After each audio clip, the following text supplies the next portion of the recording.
So I've always loved the Jurassic Park franchise. Sure, they might not have the greatest films in the world, but you know what? If you want to watch dinosaurs do cool stuff, what other franchise can you go to? Dino Riders? That's dead. Battlefield? Yeah, they refused to do that dinosaur horde mode, so no. Turok? Yeah, another dead franchise. I think. Look, the point I'm trying to make here is that I really like the Jurassic Park franchise, and its scientifically inaccurate dinosaurs. So to celebrate the release of Jurassic World Dominion, let's talk about the Jurassic Park Iceberg. Alan. Jurassic Park Trespasser. Trespasser is one of the most famous Jurassic Park video games. Released in October 1998 and developed by DreamWorks Interactive, Trespasser was an extremely ambitious first-person shooter taking place a year after the lost world Jurassic Park. The story has a woman named Anne crash landing on Isla Sorna and having to survive against the local wildlife, including a bunch of dinosaurs from the films, like T-Rexes, Velociraptors, Triceratops, and even a non-movie dinosaur, Albertosaurus. The game has no difficulty settings or time limits. You just get a small text prompt at the very beginning of the game that tells you what you need to do. The game was also developed with the idea of it being extremely realistic, so there's no crosshairs for the guns. In fact, it's very hard to aim at all in this game. Also, fun fact, the game wasn't finished. Yeah, the game was rushed out the door in 1998 despite the development team saying they'd need at least one more year of development for it to be ready. But because of some deals DreamWorks Interactive made, they forced the game out in 1998. Because of its unfinished nature, the game is notable for being largely broken and borderline unplayable in certain sections. But that has led to Jurassic Park fans decades later releasing unofficial patches and mods to fix the game. The fan community for this game is still decently strong in 2022, and if you ever check out this game, you pretty much need these mods and patches to play it. Oh yeah, and I guess I should also mention this. Want to know how you check your health in this game? By looking down at your character's heart tattoo on her boob. The Spinosaurus controversy. When Jurassic Park 3 came out, fans were extremely angry that the Spinosaurus was able to kill the T-Rex. This little controversy has since become one of the most talked about topics in the entire franchise, due to fans still being angry about it over 20 years later. This controversy is partially why the Spinosaurus has never appeared in any other Jurassic Park film. I know there's an in-lore explanation as to why, but I'm talking about, like, out of universe. It was supposed to make its return in Jurassic World Fallen Kingdom, where it would be killed by Rexy after a fight during the volcano sequence, but this was scrapped. It's also the reason why Rexy smashes through a Spinosaurus skeleton in Jurassic World, as an apology of sorts for the fight in JP3. Now, I grew up with Jurassic Park 3, and I actually love the Spinosaurus and its design, so I never really cared about this controversy, but oh boy, are there those that still do. Other islands. Prior to the release of Jurassic World Evolution, it wasn't well known that there were more islands in the Jurassic Park franchise. It wasn't just Isla Nublar and Isla Sorna.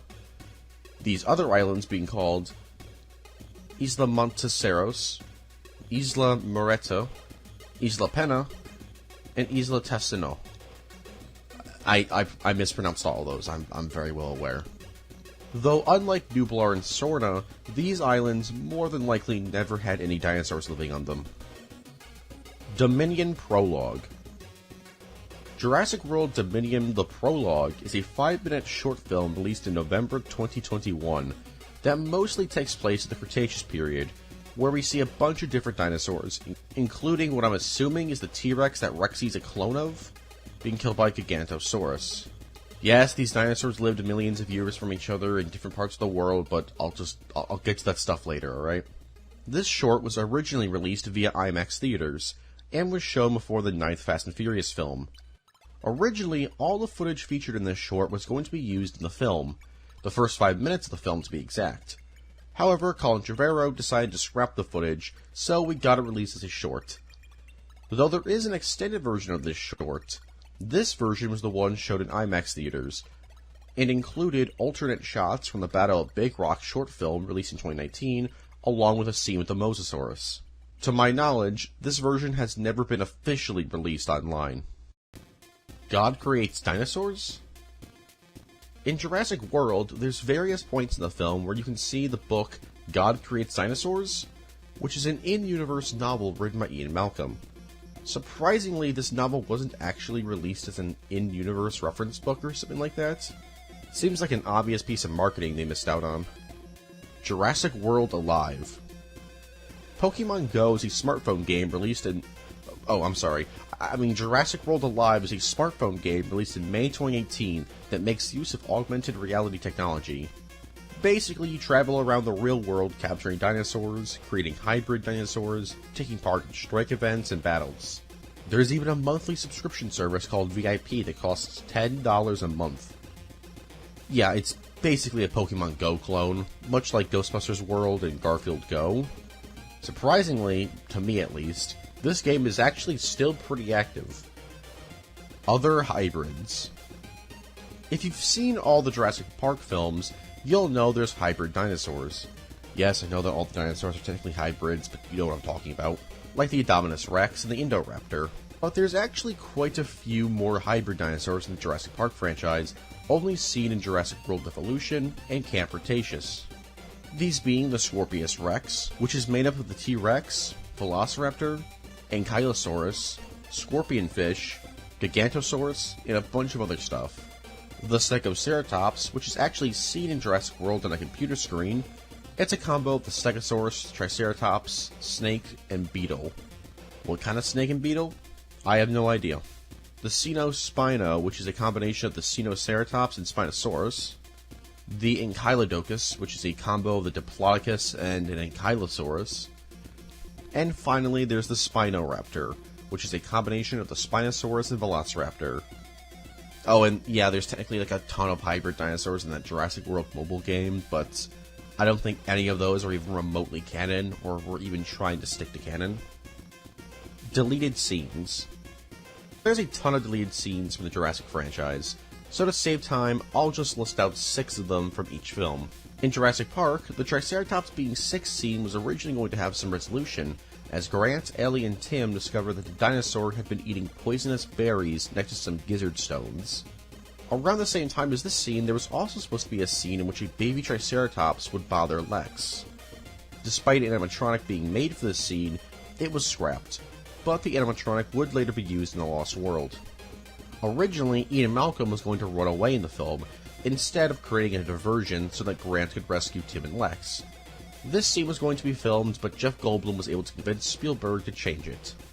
An entire sequence in which Grant, Lex, and Tim would go on a raft through a river while being chased by a T-Rex was scrapped, because it would be far too expensive to film. There was an alternate ending scripted in which John Hammond would shoot the raptors at the end of Jurassic Park to save the rest of the cast. And finally, there is the line sign contingency scene, where Muldoon would explain to Ellie what the lie sign contingency is. What is it? Well, I'll explain a little bit later. Next we have The Lost World. Despite being in a trailer for the film, there is a scene in which Ludlow is in a board meeting describing the money owed for the deaths of John Arnold, Muldoon, and other people killed during the events of Jurassic Park. There is also a scene in which Roland and AJ meet up and discuss their frustrations with the Increasing Endangered Species Acts, which eventually leads to Roland deciding to go to Isla Sorna to hunt the T-Rex. There was also a scene in which Ludlow, while drunk, falls onto the infant T-Rex, which is how it broke its leg. A scene in which the T-Rex smashes its head through a family house to smell the people inside was also scrapped. There was even a scene in which a T-Rex would fight a Velociraptor in the Rex's nest. And finally, there is a scene in which, after escaping the Velociraptors in the long grass, many different hunters would use hang gliders and helicopters to escape, only for them to all get mauled in the air by pterodons. This is where AJ was originally going to die. As for Jurassic Park 3, the opening of the film was completely changed. It originally was some paleontologists in Egypt uncovering a Spinosaurus tooth. There was also a scene in which we would actually see Ben being mauled by velociraptors. The T-Rex and Spinosaurus fight was going to be a minute longer. It includes scenes where the T-Rex pushes the Spinosaurus back, whips him with his tail, and a scene in which the Spinosaurus smacks the T-Rex in its face with its claws. There was also an alternate ending where the Spinosaurus was killed by the Marines at the end of the movie. And there was another alternate death of the Spinosaurus, where it'd be killed by a pack of raptors shortly after the raft attack. As for Jurassic World, there was a scene in which Claire smears herself in dinosaur poop. I'm very happy this was scrapped. It's just gross. There was also a scene in which Owen and Claire hide under a log from the Indominus Rex, which was scrapped. There was also a scene in which the Indominus Rex destroys a T-Rex animatronic. This was scrapped because Spielberg said that people might interpret this scene as saying CGI is better than animatronics. There was also a scene in which Claire and Owen encounter a Stegoceratops. This scene would reveal that Dr. Wu was making more hybrids in secret. This was scrapped because Colin Trevorrow's son said that it would make the Indominus Rex feel a lot less special. And finally, there was a scene in which we see the Indominus Rex preparing to escape its enclosure by using its camouflage. And finally, for Jurassic World Fallen Kingdom, there was a scene in which Owen and the hunters discover a giant Stegosaurus carcass. There was also a scene of Owen and Claire watching as a Baryonyx gets carried away by a helicopter. This scene was scrapped despite being in the trailers. There was also a scene in which Mills showed Eversol, the Indoraptor, and we see the monster playing with a skull in its cage. There was also another Indoraptor scene scrapped from the film, and like the Baryonyx scene, it actually appeared in trailers. Though I guess saying a scrap scene is a bit of a stretch, as it's just an alternate take on an already existing scene. Finally, there was an extended scene with Ian Malcolm that was scrapped, where he'd say, "Here I am, talking about dinosaurs again." This was scrapped despite appearing in behind-the-scenes marketing. Weird that a lot of the deleted scenes from Fallen Kingdom appear in the trailers. Camp Cretaceous. Jurassic World Camp Cretaceous is a Netflix show that began airing on September 18th, 2020, and is still ongoing with currently 5 seasons planned out. The show originally was about a cast of teens taking part in a Camp Cretaceous, a dinosaur summer camp on Isla Nublar, when the events of Jurassic World happen and, well, all hell breaks loose. The show has since focused its attention on Isla Sorna and has introduced non-dinosaur era prehistoric creatures into the main canon, like a saber-toothed tiger, for example. Which, yes, this show is canon with the films, even getting its own DLC for Jurassic World Evolution 2. And rumors that a character or two may show up in Dominion. This show's known for a lot of things, one of them being dinosaur antagonists, like Limbo the Baryonyx, Toro the Carnosaurus, and Bumpy the Ankylosaur. Okay, Bumpy's not an antagonist, but I thought that'd be a funny way to introduce him. Bumpy's kind of the show's mascot character for the first 3 seasons, and started out as a baby ankylosaur before growing up throughout the seasons. Bumpy's become a fan-favorite character, and was even confirmed by Colin Trevorrow that Bumpy survived the events of Fallen Kingdom, which has led some to theorize that maybe he'll show up in Dominion. I personally haven't watched this show, and to be honest with you, I probably won't. It doesn't look too interesting to me, but people seem to like the show, so if you're a mega fan of the franchise, I'd say at least give it a look. There's also robots in this show. Yeah, sorry to spoil that, but I kind of have to. This show confirms that dog-like Sentry robots and this weird dinosaur robot exist in the Jurassic Park universe.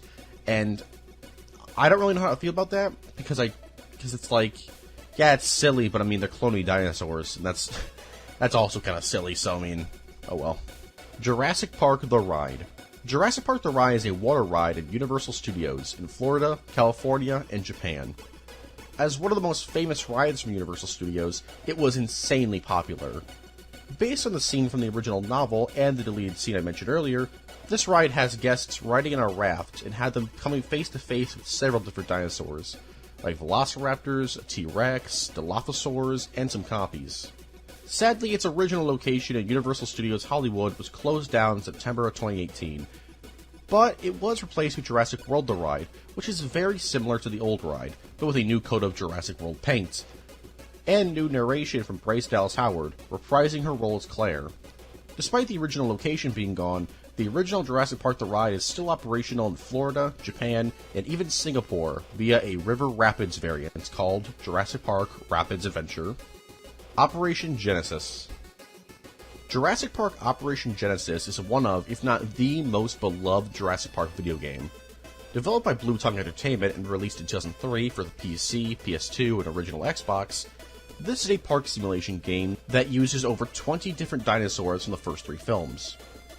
The game also has a dynamic weather system, missions, and a Site B option, which basically just lets players release whatever dinosaurs they want into the wild, just to see them live their normal lives. Despite the game not getting insanely great reviews at the time, the game has become a cult classic and is still to this day looked at as the definitive Jurassic Park simulator, though I personally think Evolution and its sequel are far better, but don't at me. I remember as a kid just watching dozens upon dozens of Operation Genesis dinosaur fight videos and tribute videos to T-Rex and Spinosaurus while late 90s, early 2000s rock music or trailer music played in the background. The high heels scene. In another Jurassic Park controversy, right before the amazing Rexy and Blue versus Indominus Rex scene, we see Claire luring Rexy over to the Indominus Rex while running in high heels. This little scene has become widely mocked online for being impossible. However, Bryce Dallas Howard herself has defended the scene, stating, "There was a point where we had to decide. I remember that day when I said, 'I'm gonna keep these shoes on, please.' I always saw it as a really fun thing that she runs to the jungle in heels and the outfit gets totally demolished. She was even offered two other options, to go barefoot or chop off the heels. However, she declined both these options, as not only did she like wearing them, but she defended them from a plot perspective, saying, 'It was originally written for me to wear sneakers.' And I was like, no, I'm gonna wear heels. That's what I'm going to do. It felt like it completed the journey." The Dinosaur Protection Group. The Dinosaur Protection Group is an in-universe non-profit organization featured heavily in Jurassic World Fallen Kingdom. They're a group led by Claire with the goal of saving dinosaurs from extinction and advocating for their rights as a species. In order to stir up hype for Fallen Kingdom, there was a website created for them in 2017, and a Twitter account created that same year. The website especially was interesting as it featured tons of new lore of the Jurassic Park franchise. Sadly, you need to use the Wayback Machine to get into the website, because as of now, the website has been blocked because of an in-universe government investigation. A neat little way to kill the website in-universe. There was also the option to adopt a dinosaur, which is pretty cool. The Masrani Corporation. Like the Dinosaur Protection Group, a website for the Masrani Global Corporation was created in 2015 to promote Jurassic World. It featured various pieces of lore and is strangely still up. Despite it being almost 7 years old now, this website is still available to visit as of May 2022. There's also a terminal you can use if you type out the password Indominus. Here you can see private logs and other secret lore stuff. Nobody move a muscle. One of the most iconic scenes in the Jurassic Park franchise is the scene in the first film where Grant and Lex are about to be eaten by the T-Rex. They only don't get eaten because they're standing perfectly still and the T-Rex can't see them. This logic has returned in several sequels, including Jurassic Park 3 and Jurassic World Dominion. But is there any truth to this claim? Well, no. In fact, because of its appearance in the film, a lot of research went into seeing if it was actually true, to which researchers discovered, no, T-Rexes had fine eyesight. In fact, they had really good eyesight, able to see prey up to 3 miles away. I won't go into details on how they discovered this, because it's all scientific stuff that I don't understand, but yeah, this fact was debunked very early on. Though there is an in-universe explanation for this. In the novel, it's mentioned that the T-Rex's bad eyesight was a side effect of the amphibian DNA InGen used to clone the dinosaurs. Scientific inaccuracies. I'm going to keep this one quick because everyone knows the dinosaurs in Jurassic Park are not scientifically accurate. So instead of listing every inaccuracy, I'll mention all the major ones, or at least most of them that I see being talked about online. Also, keep in mind that some of these inaccuracies were accurate when the films came out, only for them to be contradicted later down the line with new discoveries. For the Velociraptor, obviously, they had feathers. Velociraptors had feathers while the ones in the films don't, and the Velociraptors in the film are much bigger than they are in real life. As for Spinosaurus, pretty much everything. It had a long jaw and skull, had those arms and the sail, but pretty much everything else, just wrong. For the Mosasaurus, it's quite simple. It's roughly twice the size of a real Mosasaurus, so similar thing with Velociraptor. As for Triceratopses, they had square and blocky teeth that allowed them to chew, so the whole swallowing gizzard stones thing isn't real. For Quetzalcoatlus, yeah, it's pretty big in real life, but like the Mosasaur and Velociraptor, they turned this thing into like a mini Rodan. They're not kaiju sized. They were pretty big, but the size of like a giant plane, no. As for the Dilophosaurs, they had no venom or neck fan at all. And finally, we have the Pyroraptor, which can't swim in freezing water. Or probably swim at all. Look at Pod, for example. That dude couldn't swim. There's other minor stuff about pretty much all the dinosaurs, but these are the main ones I see people talk about. Dinosaur sightings. In promotion for Jurassic World Dominion, Universal has released found footage and news report style videos on Twitter and other social medias that depict dinosaurs living in our world. Many of these videos are just a guy walking in on a dinosaur eating or drinking or something, but sometimes they can get pretty crazy. For example, there's one Snapchat style one where a guy is being stalked by a baryonyx and only just narrowly avoids being eaten. Then there's one where an entire community is like 10 feet away from a sleeping baryonyx hogging the pool. Guys, this isn't like an alligator. This thing is really fast and will eat all of you. You guys gotta go. Overall, they're a pretty fun way to build up hype for the final installment of the original Jurassic saga. The original Jurassic Park 3. Jurassic Park 3 had a very troubled production. So troubled, in fact, that 5 weeks before filming began, they rewrote the entire movie. The plot, the characters, the sets, the animatronics, everything. From what we know, the original film involved Dr. Grant and Billy going around investigating murders on the mainland that looked to be done by pterodons. The film would then have the two arrive on Isla Sorna in a plane crash, with T. Leone, William H. Macy, Trevor Morgan, and John Dale's characters. Why did I say the characters instead of the characters' names? Well, it's because the characters they play in Jurassic Park 3, Amanda Kirby, Paul Kirby, Eric Kirby, and Cooper, don't actually exist in the original Jurassic Park 3, as they play completely different characters. Well, all of them except for John Dale, who still plays Cooper in this original version. So I guess I could have just said Cooper. Anyways, on the island, they'd fend off against raptors in a tense overnight stay at an Indian outpost, escape from the Spinosaurus, and have a giant action sequence in the pterodon cage. Even while GP3 is being filmed, the script continued to change, with William H. Macy even saying in an interview at the time, "The script has been evolving and being rewritten as we go. And what you want to say is, who launched a $100 million ship without a rudder, and who's getting fired for this?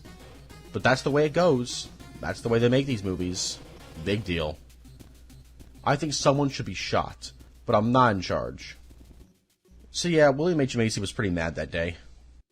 Also, originally the film's main antagonist was going to be a baryonyx. This was later changed though because a baryonyx isn't remotely as big as a T-Rex, so the Spinosaurus took center stage. Also, the film went through 2 different subtitles, Extinction and Breakout. Just thought I'd throw those things in there as well. Jurassic Park 4. So there's been a ton of canceled Jurassic Park 4 scripts, so instead of going over every single one of them in one entry, I'll spread them out throughout the video, like I'm spreading dinosaur jam on dinosaur toast. That was a terrible joke, and that sounds actually disgusting. I apologize for saying that. That was uncalled for. Anyways, this is the most famous Jurassic Park 4 idea, that being the human-dinosaur hybrids that would have been created by the military so that they can use them to assassinate terrorists and cartel leaders and basically use them in war. Now, there are several scripts involving these human-dinosaur hybrids, but a good chunk of these scripts were never actually finished. I'm personally just happy that none of these hybrid scripts were made because, look, these like raptor-armed soldier dudes, I'm not feeling them. Before I move on, can we just take a second and look back on those Jurassic Park 4 fan-made posters that tricked so many of us as kids?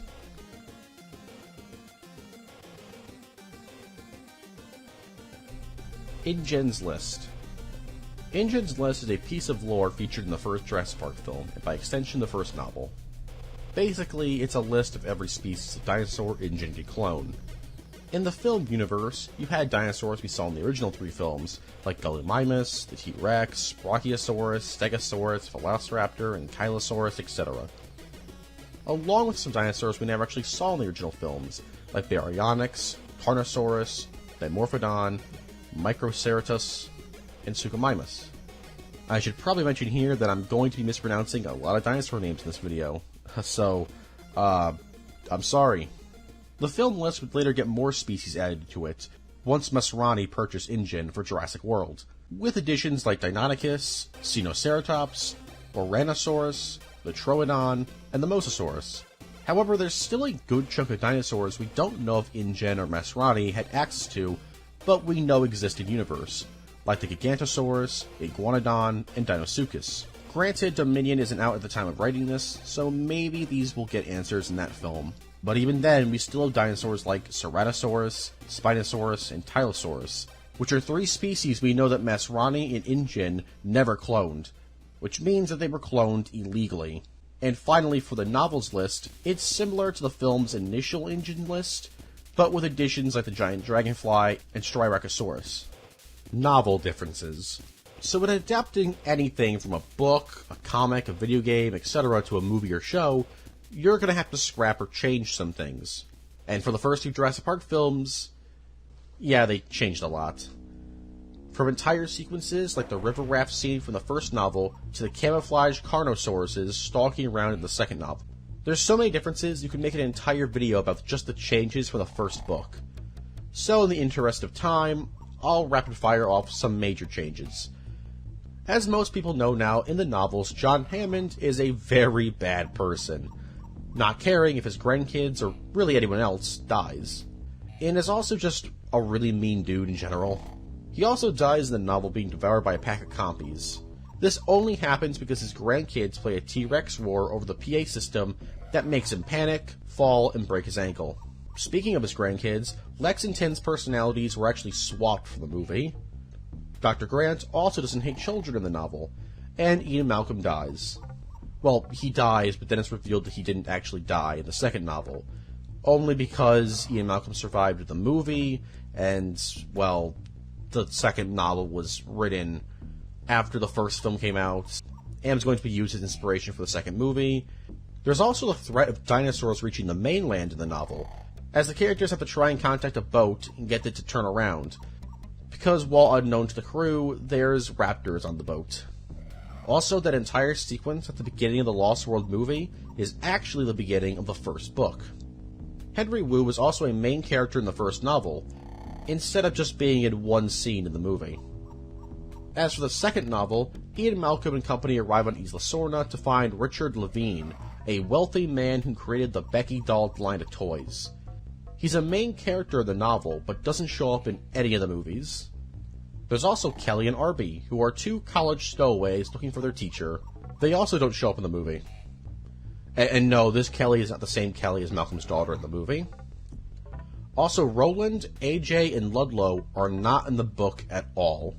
But Lewis Dodgson, the dude who hired Ned during the first film, actually returns as one of the main antagonists of the Lost World novel. Also, finally, the whole San Diego thing at the end of the movie doesn't happen in the novel. Action figures. So Jurassic Park has had its fair share of toys. Created by Kenner, the original line of toys in the first film are famous for being pretty wacky. Take Nedry, for example, who we all know looked like this in the film. How about Dr. Grant with his iconic double boa launcher? Or Tim with his retracting snare? What I find to be the most interesting, though, is these evil Raider figures. Yeah, during the second series of figures for the first film, Kenner began releasing original characters. 2 of them were the evil Raiders, Skinner and Dr. Snare. God, I wish these characters were in the film. Though in the toy universes, these dudes are both dead, as Skinner got killed by a Baryonyx, while Snare was eaten alive by a Carnosaurus. Jurassic Park will return in a moment on NBC. Something big is coming to McDonald's. Something of such enormous proportions, it could only be called the Jurassic Park Extra Value Meal.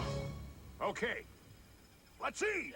An enormously juicy triple cheeseburger with fries and a medium drink in one of 6 free Jurassic Park collector cups. The Jurassic Park Extra Value Meal. A dino-sized value for a dino-sized appetite. Hey, where's mine? What you want is what you get at McDonald's today.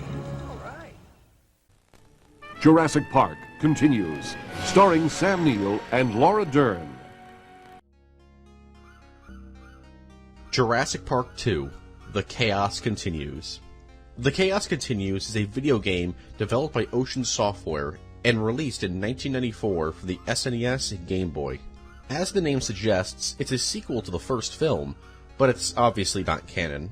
The game's plot has Dodson and Biosyn attempting to capture all the dinosaurs on Isla Nublar, and it's up to Dr. Grant and Michael Wolfskin to stop them.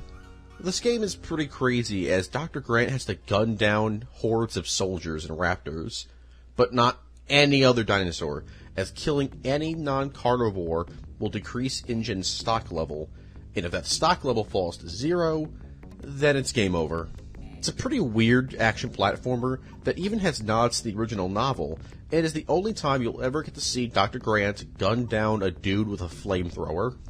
Also in this continuity, InGen didn't just clone dinosaurs, they also cloned giant purple wasps. Live-action show. So in March of 2020, it was reported that a live-action Jurassic Park TV series was in development, with Justin Falvey and Daryl Frank serving as executive producers, with Colin Trevorrow as a producer. So when will this show be coming out? Well, probably never. As in January 2022, producer Frank Marshall denied there's been any talk about a live-action TV show, stating directly, "No, I'm really just focused on the movies, so I haven't really thought about that. There's been no discussion of that. As I say, we have the animated series. I think that's plenty for now." So I guess the live-action show was just a rumor, or the show was happening but was cancelled. Regardless, it's not looking too hot right now. Cameo dinosaurs. So in the Jurassic Park films, there's sometimes dinosaurs that don't really get any spotlight, or can be hard to miss because they're only in the background of a shot. I call these dudes cameo dinosaurs. There's not a ton of them, but they're still notable. In Jurassic Park, there's a bunch of Parasaurolophus seen in the initial Brachiosaurus reveal. In The Lost World, 2 Mamenchiansauruses can be seen during the InGen Hunters scene.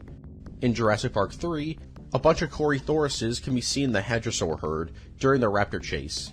And finally, in Jurassic World, a single Pachycephalosaurus can be seen briefly in a security camera. Jurassic World Survivor.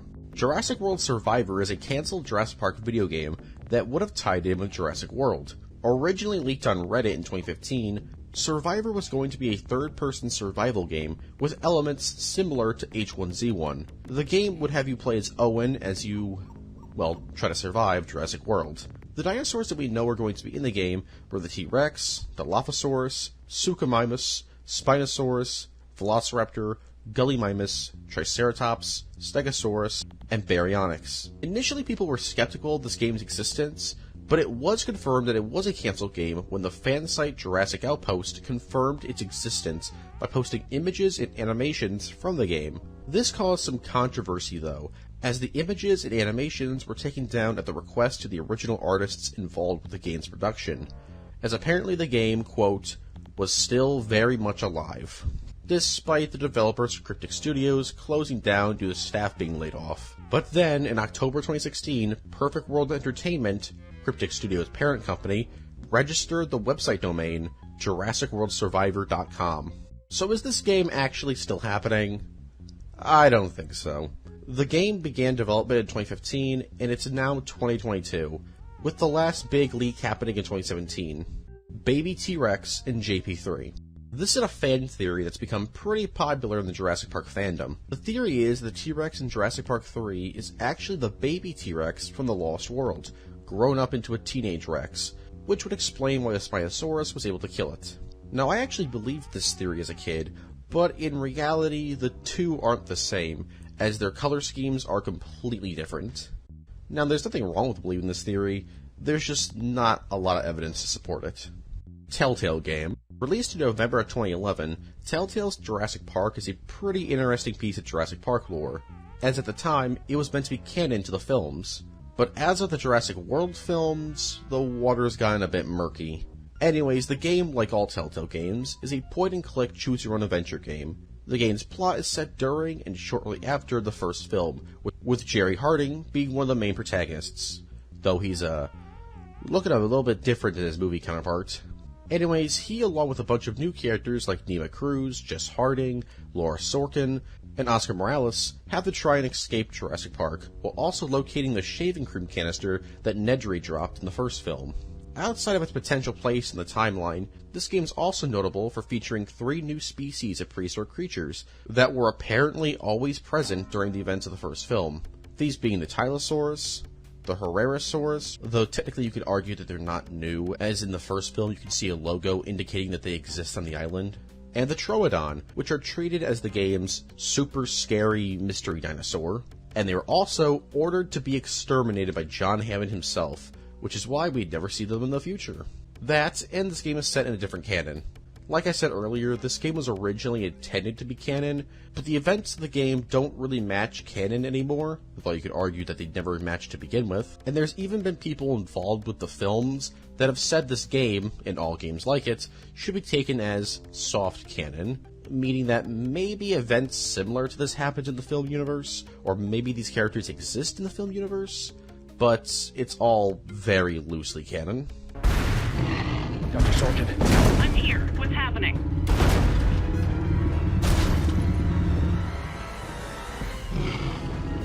Forget it. There's nothing you can do anyway. Are you sure? Tell me what's happening. Signing off. The SS Venture Hand Mystery. So in the Lost World Jurassic Park, there's a mystery surrounding the ship, the SS Venture, or more accurately, its crew. If you watch the film, you'll probably be confused as to how the crew were all killed, and that a severed hand was left on the boat's bridge. While there were 2 T-Rexes on the ship, one adult and one baby, people don't think the 2 of them could kill all the crew, as the T-Rex is far too big to be going around corridors and stuff. So the theory is that a pack of raptors were also on the boat, and that we were going to see them in the film, but they were scrapped from the film, and Spielberg forgot to remove this element of the film. This is completely untrue, as there's nothing in the shooting script that talks about raptors on the boat. Instead, it's suggested in the film that the T-Rex did kill everyone on the boat. So I guess, like, the entire crew was in one area on the boat. As for the hand, nobody really knows. People say the T-Rex did it, but I mean, there's not a lot of rubble in the room to suggest that the T-Rex busted its head through and, like, snagged the guy. Is it a plot hole? Kinda, but it's not really that big of one. Jurassic Park Europe. So everyone talks about the original Jurassic Park, Jurassic World, and Jurassic Park San Diego. But nobody ever talks about the 4th Jurassic Park theme park that was intended to be created. Very briefly in the background of the first film, you can see promotion for Jurassic Park Europe. Also, while not in the movie, there was another potential park mentioned, called Jurassic Park Japan, that'd be built on an island near Guam. Not Japan, despite it being called Jurassic Park Japan. Jimmy Buffett cameo. So here's a really quick one. In Jurassic World, the musician Jimmy Buffett makes a cameo appearance as the owner of Margaritaville, and is seen running away from the recently escaped pterosaurs. This cameo only came to be because Buffett is actually good friends with Jurassic World producer Frank Marshall. Other prehistoric creatures. Despite dinosaurs being the #1 focus in the Jurassic Park franchise, there's been other prehistoric creatures brought back as well. As mentioned before in the main Jurassic Park continuity, saber-toothed tigers, or smilodons, have been brought back alongside the dinosaurs. There's also a possibility of woolly mammoths being cloned as well, as while we have yet to see one on the screen, bones of one are in Camp Cretaceous, and Dr. Henry Wu is about to say something about them, but he's cut off and they never bring up these bones again. Also, according to some promotional stuff, Dimetrodons will be appearing in Jurassic World Dominion, and yeah, they aren't dinosaurs, despite what you might believe. They actually existed millions of years before dinosaurs. They also appear in several non-canon comics like Jurassic Park Redemption for 2010. And, of course, there's the Mosasaurus from Jurassic World, the Tylosaurus from the Telltale game, and the Pterodons in, well, a bunch of the Jurassic Park films, all of which aren't dinosaurs. And finally, I should also mention the extensive amount of non-canon creatures, as in both the mobile Jurassic Park and Jurassic World games, you can get a lot of other prehistoric animals, such as the Megatherium, Hyenodon, Elasmophorium, Arctos, Diprotodon, Titanoboa, Megalodon, Basilinosaurus, Doacarus, Prosoptodon, and Kelinkin. Some of these guys are even in Jurassic World Alive, and in that game, you can create a dinosaur-mammal hybrid called the Smylocephalosaurus. I don't like this. I also don't like saying these prehistoric names. I hope you're not too bothered by this. Try my hardest. Escape from Jurassic Park. Escape from Jurassic Park was a cancelled animated series from the mid-90s. After the insane success of the original film, a cartoon titled Escape from Jurassic Park was greenlit. The plot of this cartoon would have John Hammond, not learn anything at the end of the movie, and try again to finish Jurassic Park, while Biosyn would open their own Jurassic Park in Brazil, which wouldn't go very well, as all the dinosaurs would escape into the jungle. Characters like Dr. Grant, Ellie, Tim, Lex, John Hammond, and Ian Malcolm would all either be main or supporting characters in the show, and there were plans for at least the first season to last 23 episodes. Surprisingly though, this show is going to be aimed at the same target audience as the film. In fact, there were intentions for this cartoon to air during prime time, so it wouldn't be your standard kids cartoon, though Universal would hope that it also appeal to kids, which it's a dinosaur thing, so of course it will. Though even if the show was just for little kids, it wouldn't be a standard kids show, as if this cartoon were made, it would have been the most expensive animated series ever created up until that time, as Universal wanted all the top writers and animators in the project, along with giving the show a bit of CG animation. So why didn't this cartoon get made? Steven Spielberg. Well, okay, I'm sure there were other reasons, but Spielberg was a big reason. The show required his approval before it could go deep into production, and Spielberg at the time had really become tired of the promotion and merchandise surrounding the film, so he refused to watch the trailer for the show created by William Stout. And so Escape from Jurassic Park never escaped development.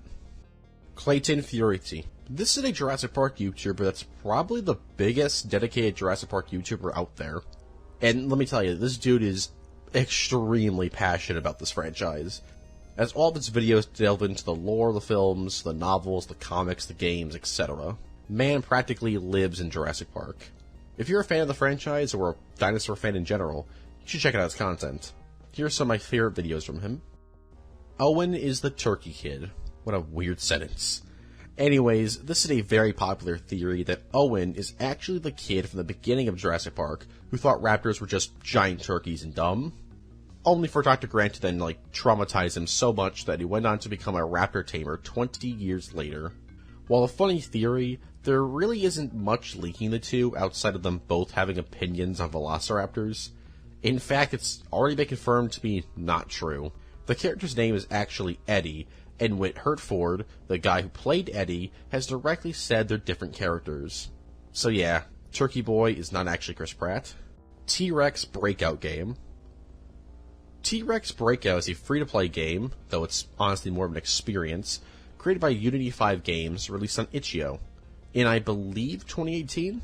This game allows you to live out the scene in the original Jurassic Park film, where Rexy breaks out of her enclosure, only this time, there's no Dr. Grant or Ian Malcolm to save you, so you're eventually going to be devoured. It's a really cool little demo that I think every Jurassic Park fan, or hell, any horror fan, should check out. John Sayles' Jurassic Park 4. One script for Jurassic Park 4 was written by John Sayles of Piranha, Lone Star, Spider-Man Chronicles, and The Lady in Red fame.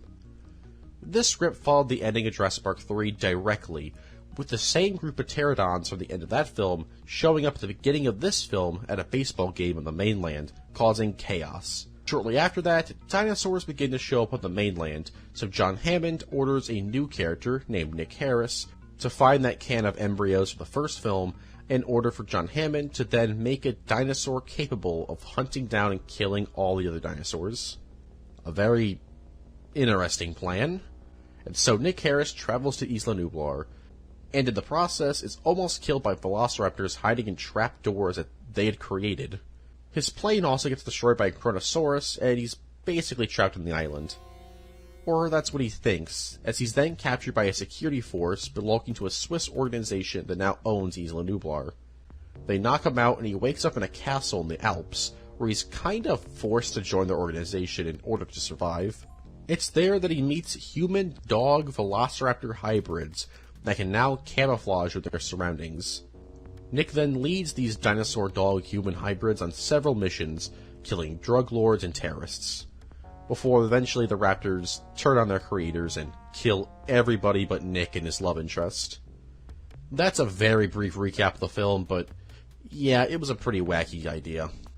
Also, yes, this is the script where velociraptors, an ankylosaur, and several dilophosaurs get parachuted down military style to take out some drug lords. They're also wearing guns and military gear, so I guess we're just enlisting dinosaurs into the army. Billy's scrap death. So if you thought Billy's survival in Jurassic Park 3 was a bit strange and out of nowhere, there's a reason for that. Billy was originally going to die during the pterodon sequence. You can even see his death in the film, as if you look closely at the scene where the pterodons are pecking Billy, a large amount of blood can be seen pouring into the river. So how exactly did Billy survive these wounds, with nobody else around? Well, it can be assumed that maybe the river he was in led to the ocean, where the military picked him up. But as for, everything else and how he somehow didn't bleed out and die, it's just kind of left unexplained. As you've probably realized by now, Billy's survival was a very last-second decision by director Joe Johnston. The fate of Isla Sorna. So Isla Sorna is a pretty big location in the Jurassic Park franchise. I mean, it's the main setting for 2 out of 6 films, so it's pretty important. Though after Jurassic Park 3, the island kinda just stopped being talked about, minus some non-canon games and novels. That was until Fallen Kingdom's viral marketing campaign, the Dinosaur Protection Group, which I talked about earlier.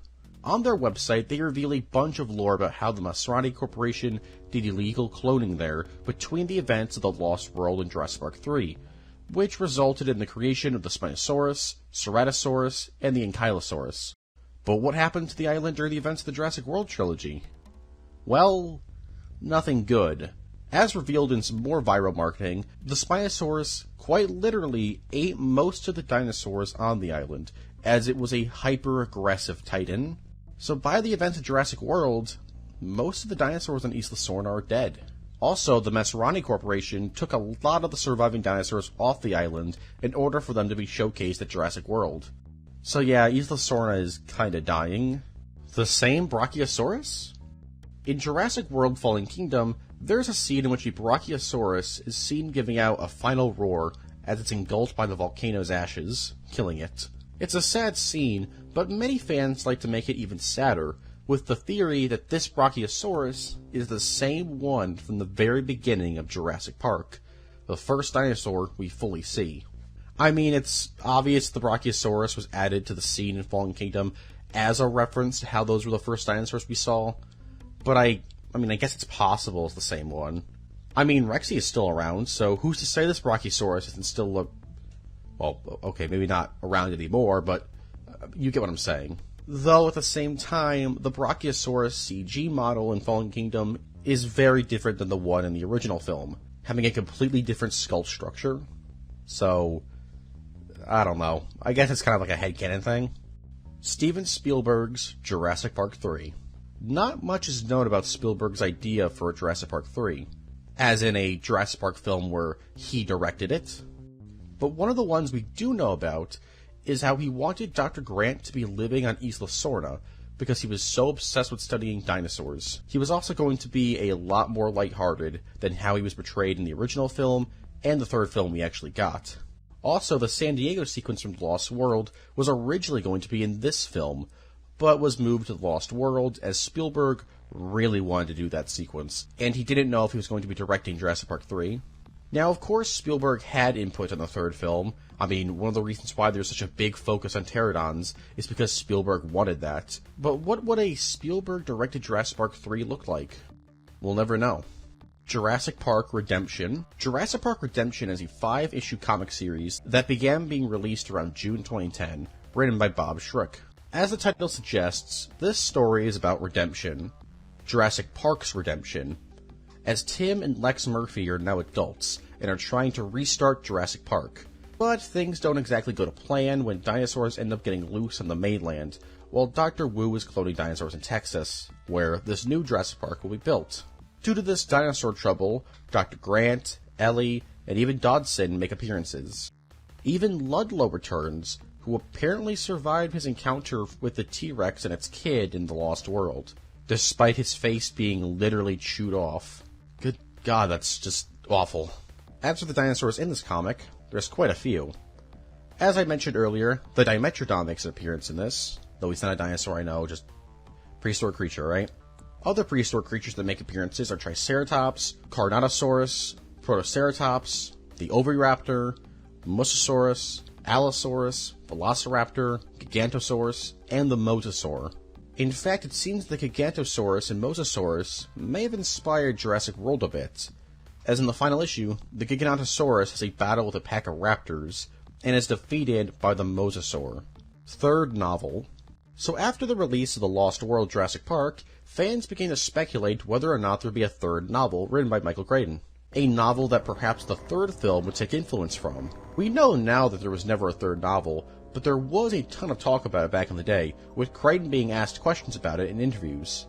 However, it was in 2002 when Crichton flat out denied a third novel's production, stating directly, "No, after I wrote Lost World, I said I wouldn't write another dinosaur book."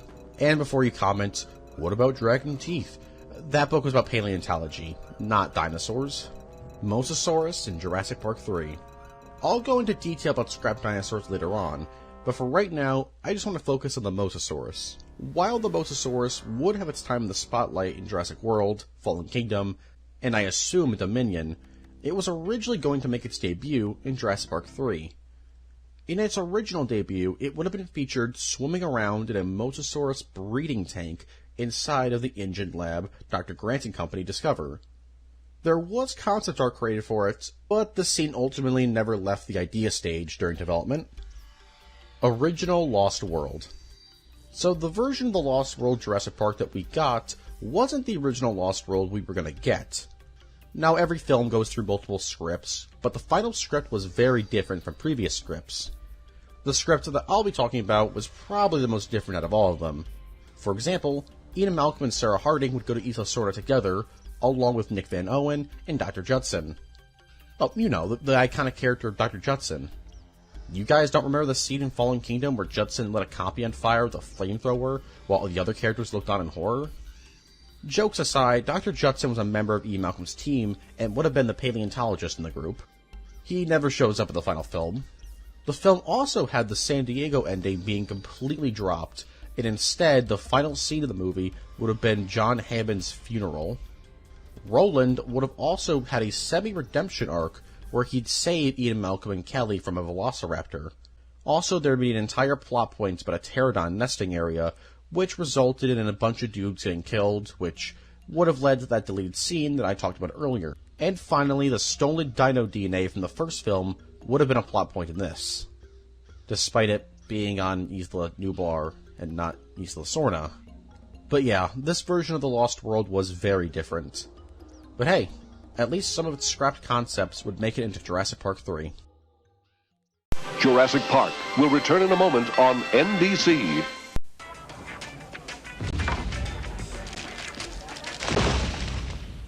Something has survived, and it's at Burger King. 4 collectible watches from the Lost World Jurassic Park. When you buy any tasty Burger King value meal, get a killer Lost World watch for only $1.99. They can only be sighted at Burger King. Collect all 4, just $1.99 with any value meal. Before time runs out. Jurassic Park continues, starring Sam Neill and Laura Dern. Jurassic World Aftermath. So when you think of modern Jurassic Park games, you'll probably instantly think of either Jurassic World Evolution or LEGO Jurassic World. Probably not Jurassic World Aftermath. This is a Jurassic Park VR game developed by CodeSync Software that was exclusively released for the Oculus Quest in December 2020, which probably explains why nobody talks about this game, despite being a recent release. It's a cel-shaded horror stealth game inspired by the kitchen scene in the original Jurassic Park. Being a stealth game, you can't exactly fight back against the Velociraptors, which are the main enemies in this game. Though there are other enemies, like the T-Rex, a Triceratops, and a Dilophosaurus.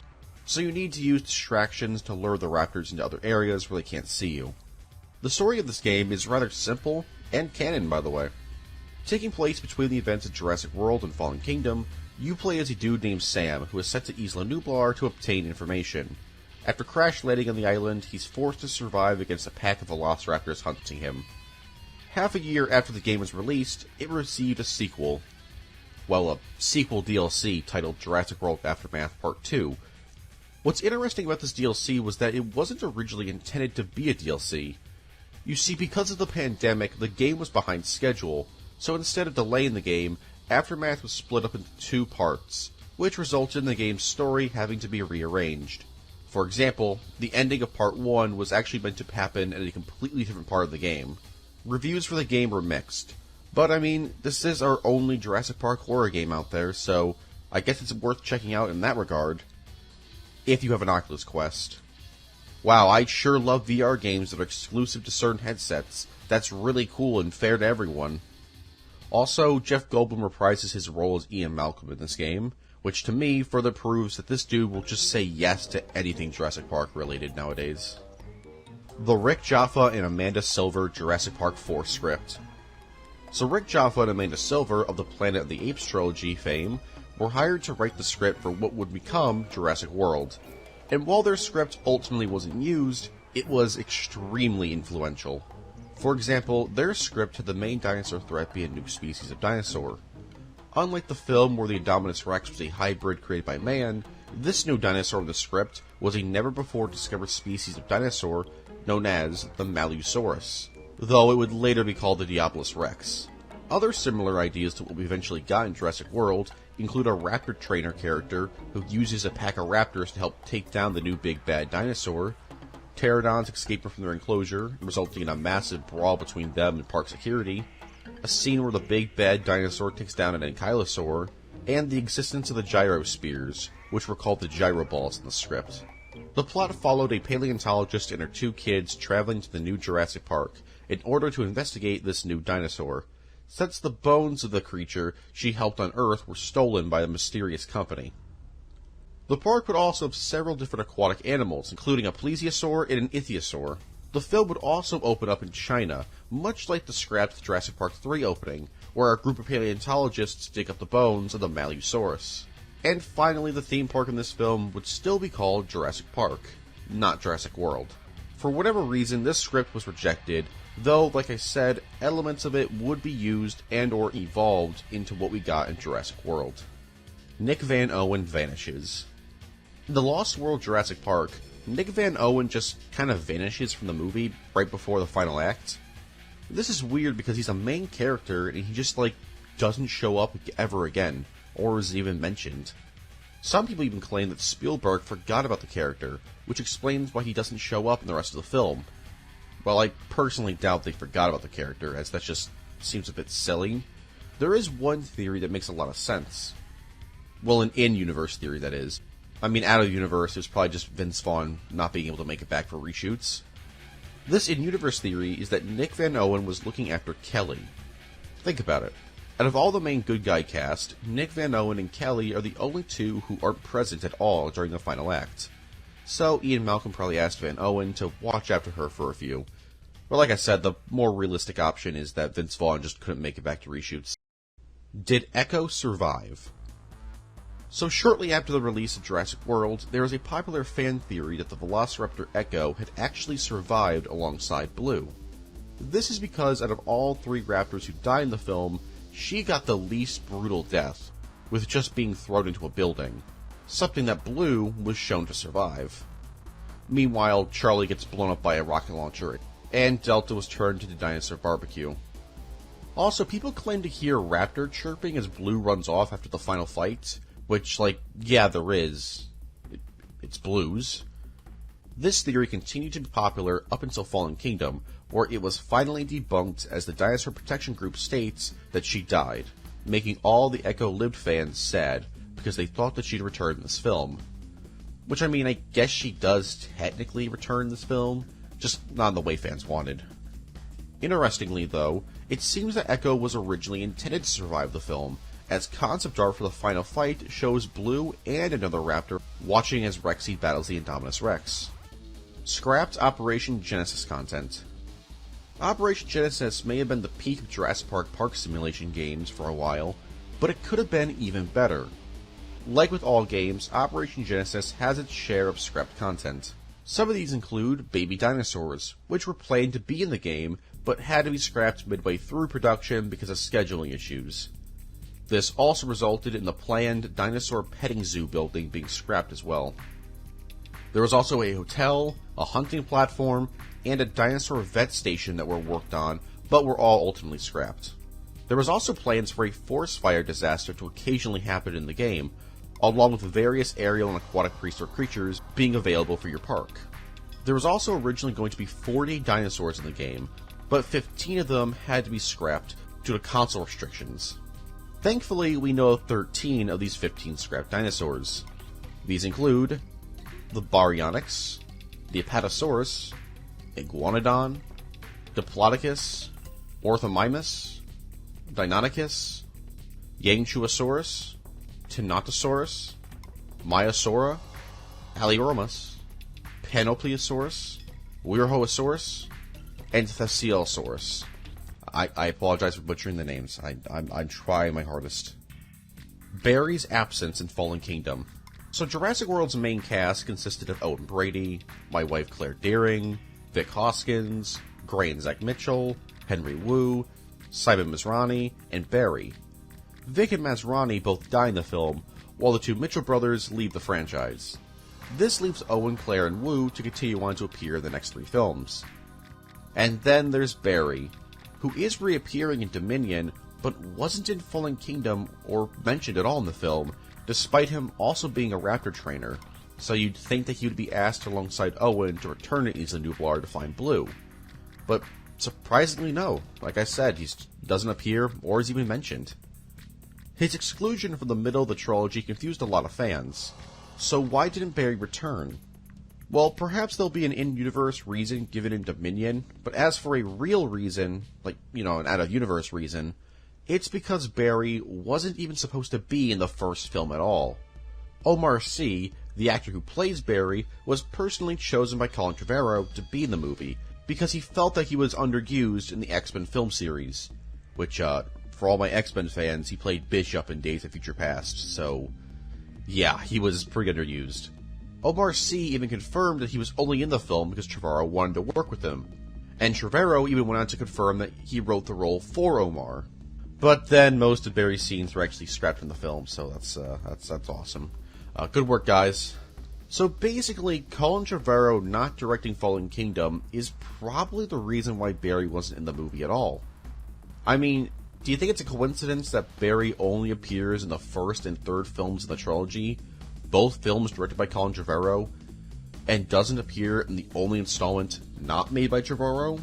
This is all a theory, but I think it makes enough sense. The 2022 Winter Olympics. In promotion for Jurassic World Dominion, several ads were created to air alongside the 2022 Winter Olympics in Beijing.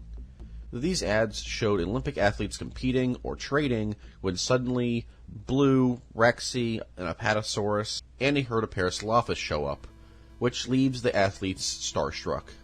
These ads are kind of weird, not because, dinosaurs in the Olympics crossing over, but because you gotta wonder, what's going on in some of these ads. Like the Parasaurolophus one, is this dude just, practicing his ice skating in the middle of the mountains? Jurassic Park Warpath. Created by Black Ops Entertainment for the original PlayStation, and released in November 1999, Jurassic Park Warpath is the franchise's first attempt at entering the fighting game scene. Yeah, you heard right, a Jurassic Park fighting game. The game features all your standard fighting game modes, like arcade, versus, practice, survival, etc. There's even a museum option that allows players to learn more about the dinosaurs. There's overall 14 different playable dinosaurs in the game, ranging from dinosaurs in the movies, like T-Rex, Triceratops, and Pachycephalosaurus, dinosaurs that make their debut in future films, like the Ankylosaur, Spinosaurus, and the Giganotosaurus, and a bunch of dinosaurs that didn't appear in any of the films, like the Suchomimus, Albertosaurus, Megaraptor, etc. Also being a Jurassic Park game, the game uses plenty of stages from the first 2 films, and even Universal Studios as a joke stage. It's a rather weird installment in the Jurassic Park franchise that you probably gotta see in order to believe that it actually exists. What attacked the boat? So in the beginning of Jurassic Park 3, the boat that Eric is parasailing on is attacked, and everybody on board is killed. This happens off screen, so we don't actually see how they died, just that they're all gone and the ship is torn up. This has led to various theories over the years as to what creature did this, as the film doesn't confirm anything. Some believe it was the Spinosaurus. I mean, it is the main antagonist of the film, and it can swim, though the boat is pretty far out from the coastline, and I don't know if the Spinosaurus, swam in the open ocean. The Mosasaurus is another theory, despite it not being cloned until Jurassic World, so no, that theory doesn't work at all. Though people who believe this theory will cite the deleted concept of the Mosasaur tank being evidence that the creators of the film toyed around the idea of this creature being responsible. Which, if that's the case, it was scrapped, so the theory doesn't work. Then there's the pterodons, who are another theory, though this theory falls apart when you remember that the pterodons on the side of the island have been locked in the aviary all these years, until they're released later on in the film, so it couldn't have been them. Also, why would the pterodons attack the people on the boat, but not the two dudes in the air? Well, funny enough, in an earlier draft of Jurassic Park 3, the pterosaurs were responsible for the attack. So I guess in the final film, the implication is that the pterodons still did it? I guess? Still doesn't make much sense, but I guess you can just chalk it up to Jurassic Park 3's trouble production. The making of Jurassic Park book. Remember how I said Universal missed out on a great promotional product for Jurassic World by not making a real copy of God Creates Dinosaurs? Well, they actually did something similar for the original Jurassic Park, all the way back in 1993. Kinda. You see, in 1993, a book was released called The Making of Jurassic Park, which tells the behind-the-scenes history of the film, how they made the dinosaurs, the scripts, etc. However, in the film, you can briefly see this book on display, though the contents of the novel in the film universe is probably just the story of how John Hammond and InGen created the park itself. Or maybe it's a fourth wall breaking dimensional riff about how the film was made. We'll never know. Spinosaurus is a hybrid. So this is in reference to a debunked theory that many fans believed for years. The theory goes that Dr. Wu created the Spinosaurus as an early attempt at creating hybrid dinosaurs. People believe this theory because of how the Spinosaurus looks so different than it does in real life, and because the Spinosaurus wasn't on either InGen or Masrani's lists. Further evidence for this theory is the Spinosaurus skeleton in Jurassic World. This is because the skeleton was far more accurate to the real Spinosaurus than the one from the third film. Well, accurate to the Spinosaurus at the time. Since then, things have changed, and probably will change again. However, in Camp Cretaceous' third season, it was finally debunked, as it was revealed that the Scorpius Rex was Dr. Wu's first attempt at hybrid dinosaurs. Though I guess technically the Spinosaurus is a hybrid dinosaur because of, the frog DNA and other creature DNA they have to put in to fill in the gaps in the DNA, but it's not like the, Indominus Rex kind of hybrid.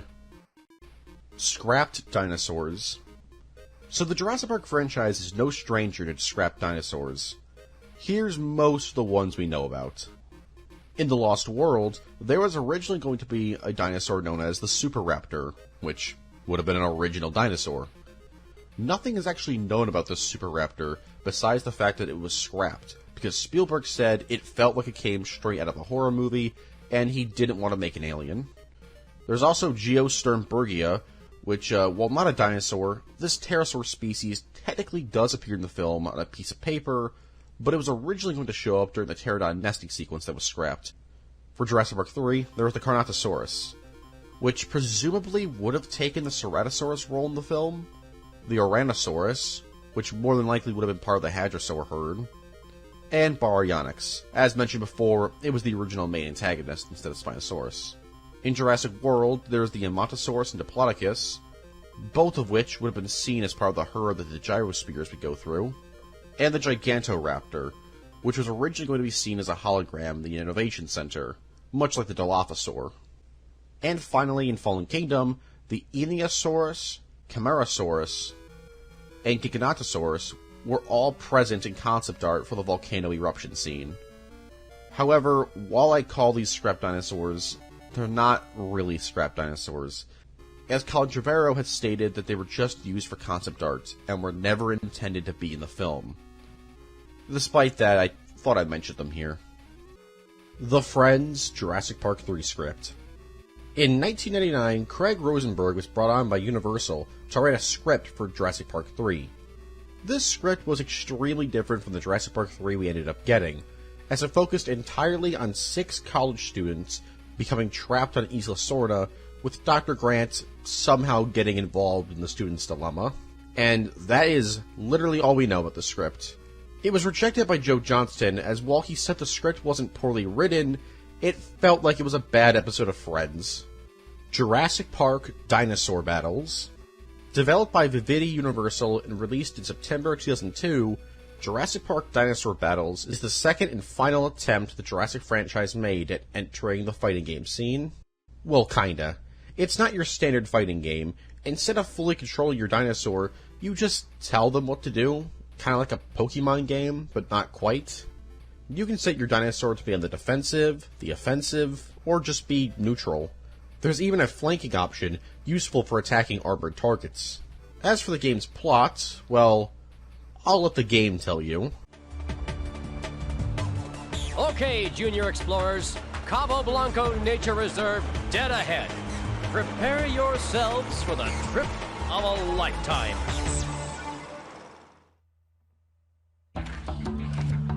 Once again, we do the work while Harrison Manley explores the back of his eyelids.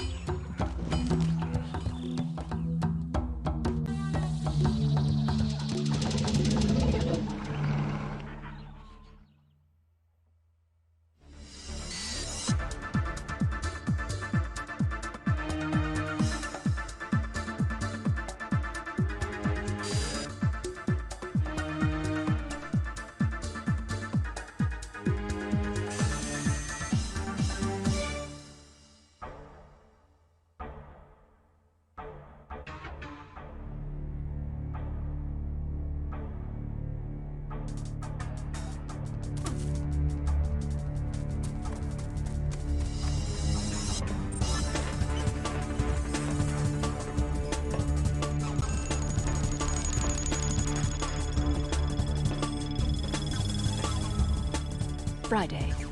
Today's experiments, the most promising to date. Dinosaur cloning down to under 10 seconds. Even better, subjects are responding to the DinoVox computerized calls. Today I commanded Raptor 9 to slash Raptor 2 and flee. He obeyed. My pets, my fantastic, invincible pet, to turn my genius to Project Primo. Alright, so did you catch that? Basically, kids get shredded on an island, an unnamed agent comes in to save them, and ends up finding a way to control the dinosaurs. And then they gotta stop an evil injured scientist. The game has been forgotten to time, mostly because this game was a remake of another forgotten Jurassic Park game called Scan Command Jurassic Park, released the previous year, 2001. I say remake, but in reality, Dinosaur Battles isn't a remake. It's kind of a re-release. Scan Command was essentially the exact same game, except it required you to find codes on products to get skills and upgrades for your dinosaurs in-game. So when that entire system failed to be profitable, they just re-released the game without the scan elements. Strangely, in terms of gameplay, they didn't do a lot to Jurassic Park Dinosaur Battles that made it different than Scan Command.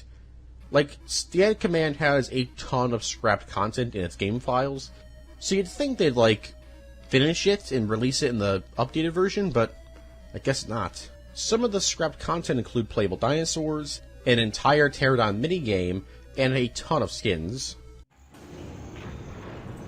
Thank you. Now, take Dr. Cort's boat and get everyone off the island. Yes, we will rip this place apart. Starting with the main computer. Destroy engine! We're free!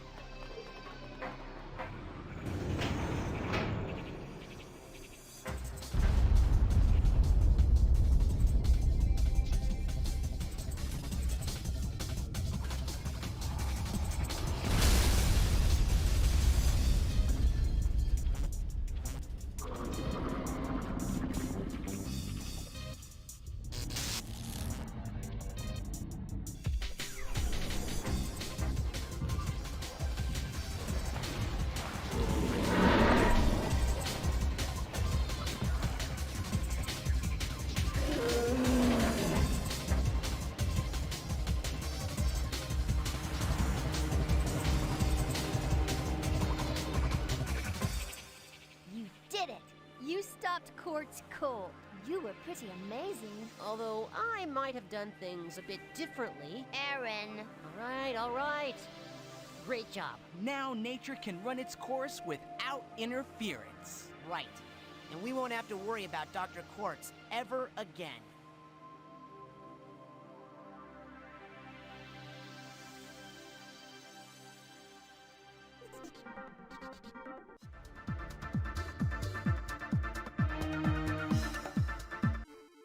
Devils in the Desert.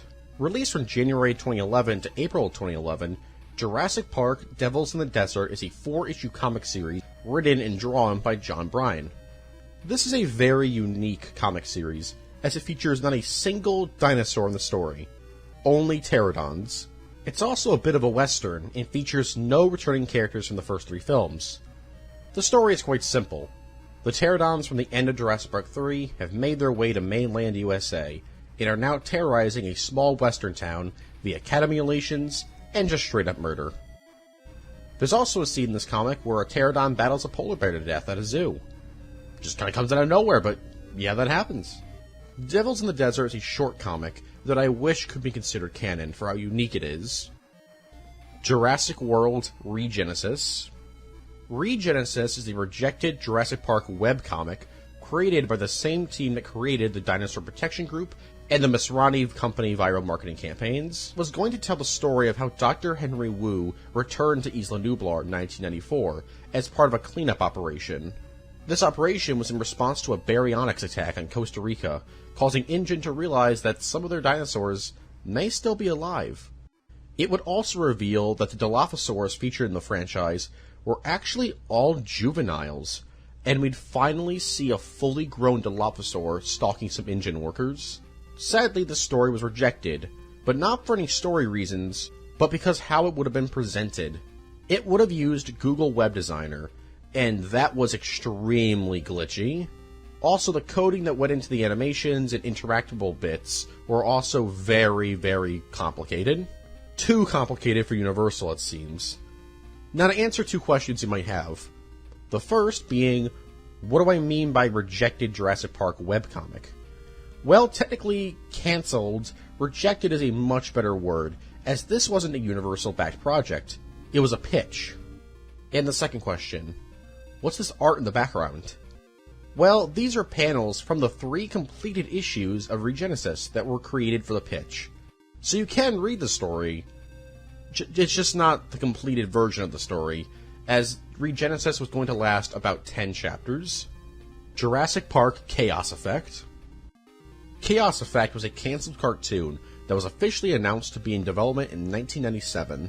It was in development by DreamWorks Animation and would have a toy line created by Kenner.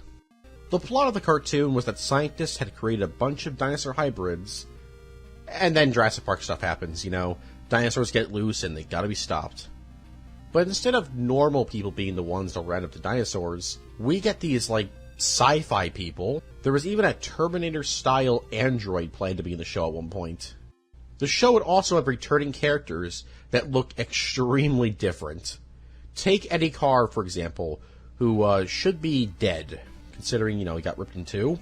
Ian Malcolm would also be in the show, and would have his iconic power armor and pet T-Rex with him.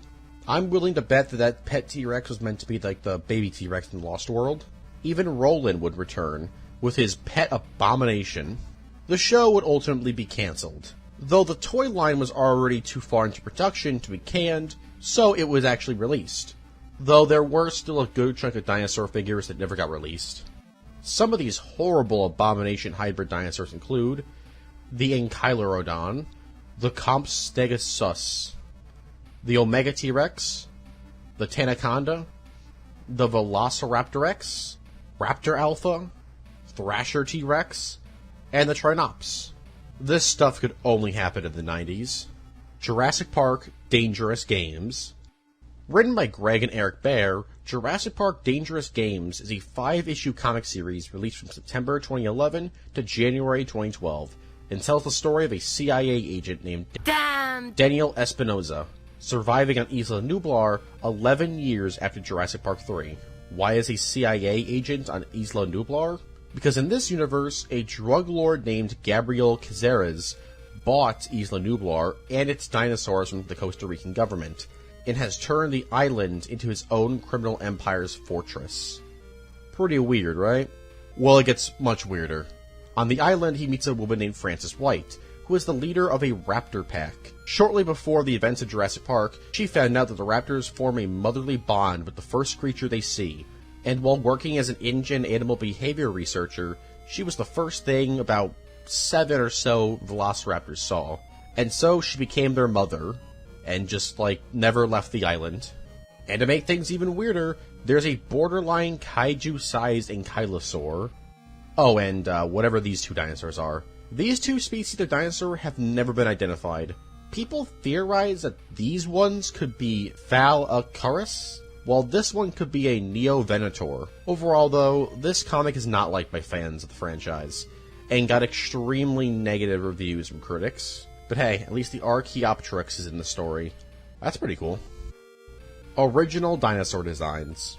So because they're based on real animals, not many of the dinosaurs featured in the films have designs too different from their concept art. There is a couple, though, like the Spinosaurus, who went through various different color schemes, and even had a much less threatening design originally. Now, as for the two original dinosaurs created for the films, the Indominus Rex had a much greener and somewhat spikier design, though other pieces of art depicted it having no spikes at all. Then there's the Indoraptor, which went through many different designs. Some a bit plain, like this one, others a bit crazy, like this one, with a Dilophosaur neck fan and a spiked Stegosaurus tail. And this one, where it's covered head to toe in an ankylosaur plates. Both of these designs also have the famous raptor toe claw also being on its hands. The Gene Guard Act. The Gene Guard Act is a piece of lore created in promotion for Fallen Kingdom, and used during its viral marketing. Basically, the Gene Guard Act is a legal bill passed by the U.S. House Committee of Science in 1997 in order to protect the dinosaurs and other prehistoric life cloned on Isla Nublar and Isla Sorna.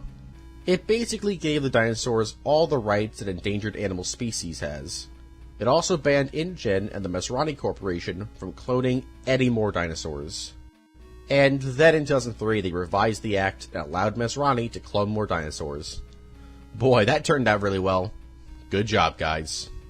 Man, wouldn't it suck if real-world governments went back on bills and laws created to protect endangered species and environments? Boy, that would be crazy, wouldn't it? Jurassic Park Adventures. Jurassic Park Adventures is a trilogy of 9 canon novels that tell the story of what happened to Eric Kirby and Dr. Grant after the events of Jurassic Park 3. Well, okay, the second and third installments are. The first installment, Survivor, tells the story of Eric Kirby living alone on Isla Sorna before his eventual meeting with Grant in JP3. Survivor is also different in the fact that it's actually an in-universe novel. You see, in the Jurassic Park universe after JP3, Eric Kirby wrote the book Survivor after telling his story to the UN, which resulted in him becoming a celebrity. The second and third installments, Prey and Flyers, on the other hand, are set after the events of JP3, and feature some bizarre stuff like Dr. Grant being forced to live on Isla Sorna by the UN to protect dinosaurs, and the pterosaurs from the end of JP3 attacking Universal Studios while Eric and Grant are vacationing there with Amanda Kirby. Yeah, Universal Studios is being really subtle about their advertising here. There's also Iggy, who's in the first book, and he's Eric's juvenile iguanodon best friend, who is probably dead now since the Spinosaurus is just kind of mauling everything on the island. These books are obviously meant for little kids and aren't meant to be taken as serious canon. Jurassic Park Raptor. Raptor is a 10-issue comic series released from November 1993 to October 1994. It spans across 3 different titles: Raptor, Raptor's Attack, and Raptor's Hijack. Written by Steve Englehart, these comics are a sequel to the original film, and feature Dr. Grant and Ellie being involved in another incident with dinosaurs. But this time, the military is involved, and they want to kill all the raptors. Then there's also a hunter who wants to take the rest of the dinosaurs back to the mainland, so then they gotta stop him, there's a plane crash, and then they end up in Colombia. This comic series is notable for being very over-the-top and crazy. For example, issue 1 literally has a T-Rex battling tanks. Muldoon returns. Yeah, somehow he survived being mauled by a raptor, and he looks like he didn't even get a scratch. There's also a decent amount of panels where you see the Velociraptor's point of view, and how Velociraptors are, like, by design, instinctively, like, want to kill every single human. Like, they just hate them. There's also Velociraptors being used by a Colombian drug lord as guard dogs. There's also a bunch of Colombians who believe that the raptors are gods, to which Dr. Grant is eventually like, maybe they are gods. Also, a gorilla kidnaps Ellie and then battles the raptors, only to die. It's an insane comic series drenched in 90s art and cliches. I highly recommend checking out this series. It's crazy. Seriously though, how did Muldoon survive? Stegosaurus Rex. Here's a quick funny one. For the Sega Genesis Jurassic Park game, the game's intro has a T-Rex saying Sega. It's become a pretty big meme in the Jurassic Park franchise, so I thought I'd throw it in.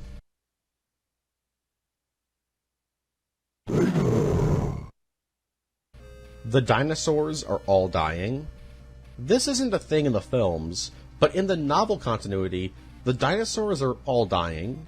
As revealed towards the end of the Lost World novel, turns out that InGen was feeding the dinosaurs some bad sheep and goat meat, which contains a very lethal virus. This means that every single dinosaur in Isla Sorna is dying due to being poisoned by this bad meat. Well, okay, not just poisoned meat, but poisoned, rotten meat, as InGen decided to throw their failed dinosaur corpses into one spot on the island, didn't bury or burn them, just dropped them in the middle of the forest.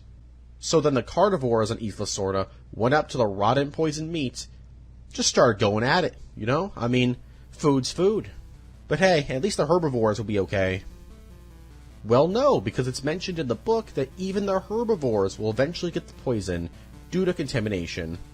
So yeah, Isla Nublar is firebombed into oblivion, and Isla Sorna is hit by a famine that kills all the dinosaurs. The novels are certainly grim.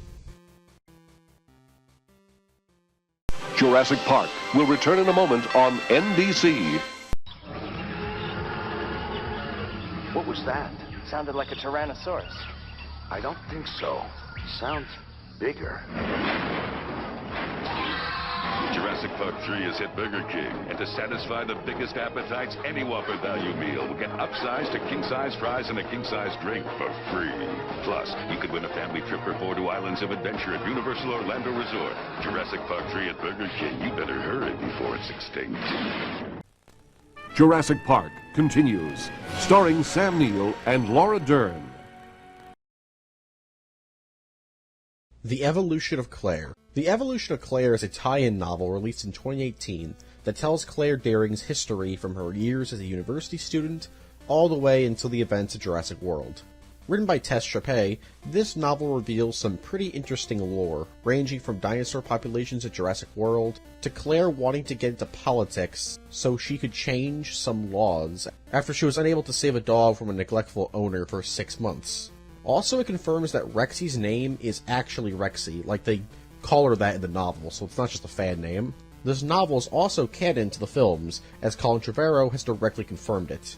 Probably the weirdest bit of lore revealed in this novel is that Masrani teased Jurassic World in the early 2000s by sending random packages containing archaeology tools, a card with a T-Rex stamp, a compass, and a hologram displaying the message, "They're coming, May 30th, 2005. to journalists, social media influencers, actors, pop stars, and college professors. Hey, what do you know, I'm actually writing this part of the script on May 30th. What are the odds? But yeah, you heard right, 2005. Meaning that in the Jurassic Park universe, I guess social media was a huge thing in the early 2000s. I mean, how else can there be social media influencers? I've personally never read the book myself, but it's got good reviews, so I'd say check it out if you're interested. I mean, this is literally one of 3 Jurassic Park novels aimed at adults, so there's also that, you know. The 3 Allosaurus designs.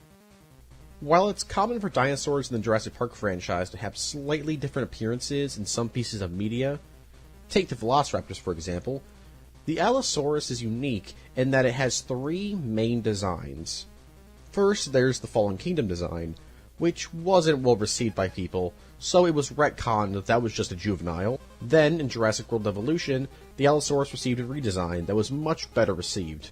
But then the Battle of Big Rock came out with a new Allosaurus design, and so within just 2 years the Allosaurus received 3 different designs. While these designs aren't as noticeably different than, say, the Giganotosaurus in Evolution and Dominion, the fact that it's got 3 designs within just 2 years is a bit strange. Fazoli's. Fazoli's is a fast food chain that I've actually never heard of until now. They're known for their Italian food, which I gotta imagine is probably better than McDonald's Italian food. But they're on this iceberg because in 2003, they partnered with Universal to release toys as part of their kids' meal called Jurassic Bones Jurassic Park Institute. These toys were eggs that, if opened, would reveal dinosaur bones you put together, and a card giving you information about the dinosaur the skeleton is of, along with a link to JurassicParkInstitute.com, an educational website that gave you more information about the dinosaurs, games, and puzzles. Thankfully, most of the website has been archived, so you can explore it via Wayback Machine. The Jurassic Park 3 Spinosaurus returns. Fans of the franchise have been hopeful for the Spinosaurus to show up again in the films, though it doesn't look like it ever will. However, the original Spinosaurus featured in Jurassic Park 3 actually returned in Camp Cretaceous Season 4 and 5. After the events of Jurassic Park 3 and pretty much slaughtering everything there, the Spinosaurus was captured and moved by the Masrani Corporation to another island called Mantah Island, an island used exclusively for research.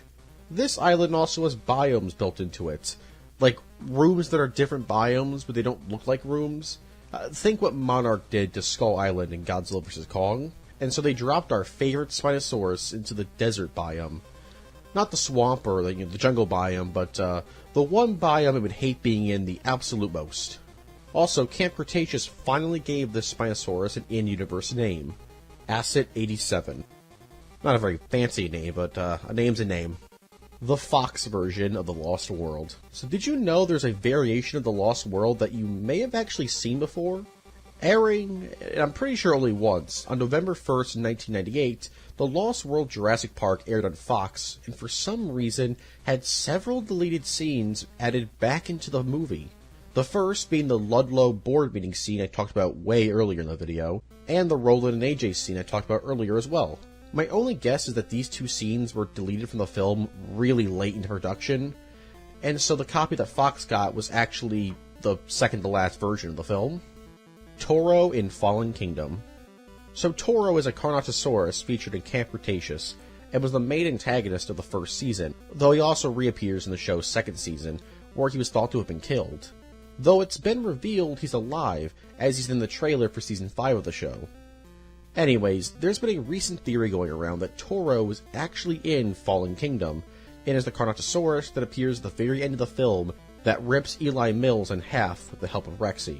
People say this because the Carnotaurus seems to be uniquely scarred, and when the footage is lit up, he does look quite similar to Toro. Unless Toro dies in Season 5 of Camp Cretaceous, it's entirely possible that this really is Toro. Jurassic World Ancient Futures. This is the original sequel to Jurassic World. This version of the film was thought up by Colin Trevorrow and would have had the dinosaurs being sent off to England. And because that's a pretty long travel via boat, a good chunk of the movie, like 50 or 60%, would be set on this boat. One of the reasons why this script was scrapped was because, according to producers, audiences wouldn't be ready for it, because apparently the film would have had the dinosaurs go free in the mainland much sooner than Fallen Kingdom. So it would basically be a Noah's Ark with dinosaurs film, followed by Dominion 4 years before Jurassic World Dominion. This film was also going to be really long, almost 3 hours, so that probably didn't help. Ian Malcolm would also have a much larger role in this film, being present throughout the boat ride, apparently even trying to sabotage it at one point.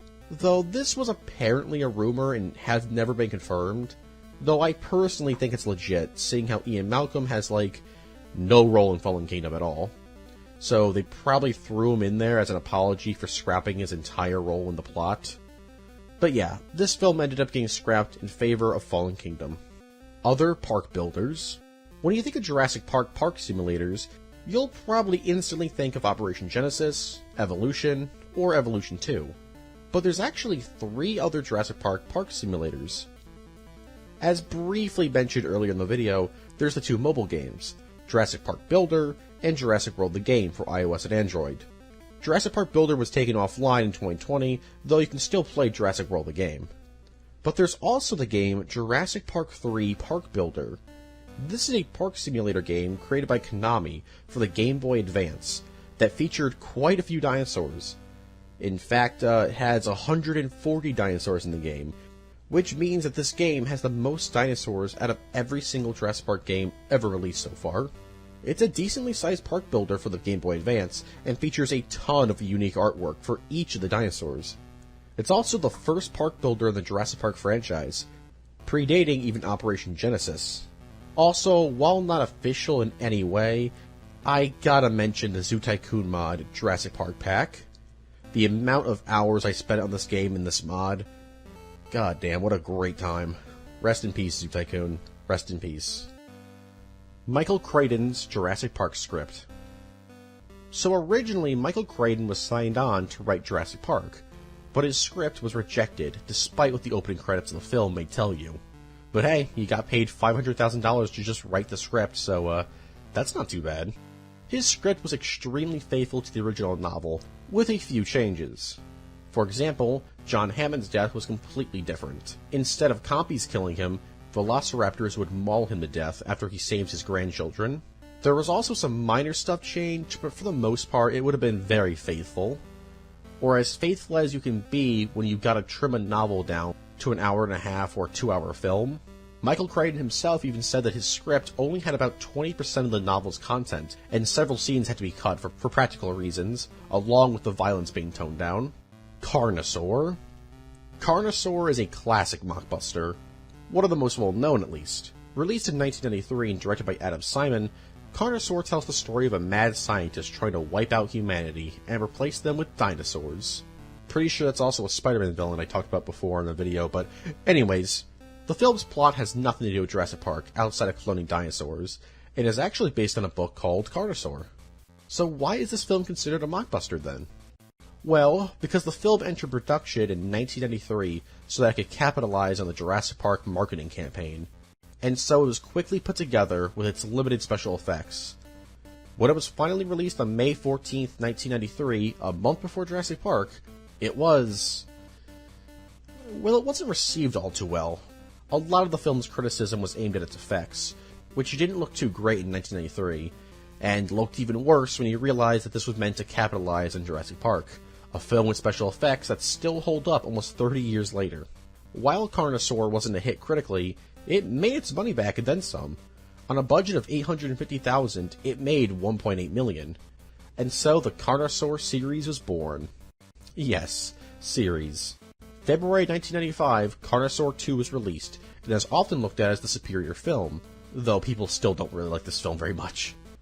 Unlike the previous film, this one and the rest of the series would all be straight-to-DVD releases, though Carnosaur 2 was intended to be released in theaters in 1994, but that plan fell through. In November 1996, Carnosaur 3 Primal Species was released, and for 5 years, that was pretty much it for the series. That was until November 2001, when the film Raptor came out. This was an official spin-off of the Carnosaur series, and used a ton of Carnosaur stock footage. This film went under the radar and is often forgotten about, though. And finally, in September of 2006, the final installment of the Carnosaur series was released. Yet another spin-off, titled The Eden Formula, also known as Tyrannosaurus Rex, which is a way better title. This is often looked at as the worst of the series, though, as not only does it rip off Jurassic Park, but also Die Hard. And it also reuses a ton of footage from the first 3 Carnosaur films. I'm honestly surprised there hasn't been a Carnosaur 6 now, with the Jurassic World trilogy out. Oh yeah, I forgot to mention, in Carnosaur 1, there's a dude trying to create a virus to impregnate women with dinosaur embryos. Yeah, the Carnosaur franchise has always been pretty weird. Cancelled IDW Comics. In July 2016, it was announced by IDW that several Jurassic World comics would be released in 2017.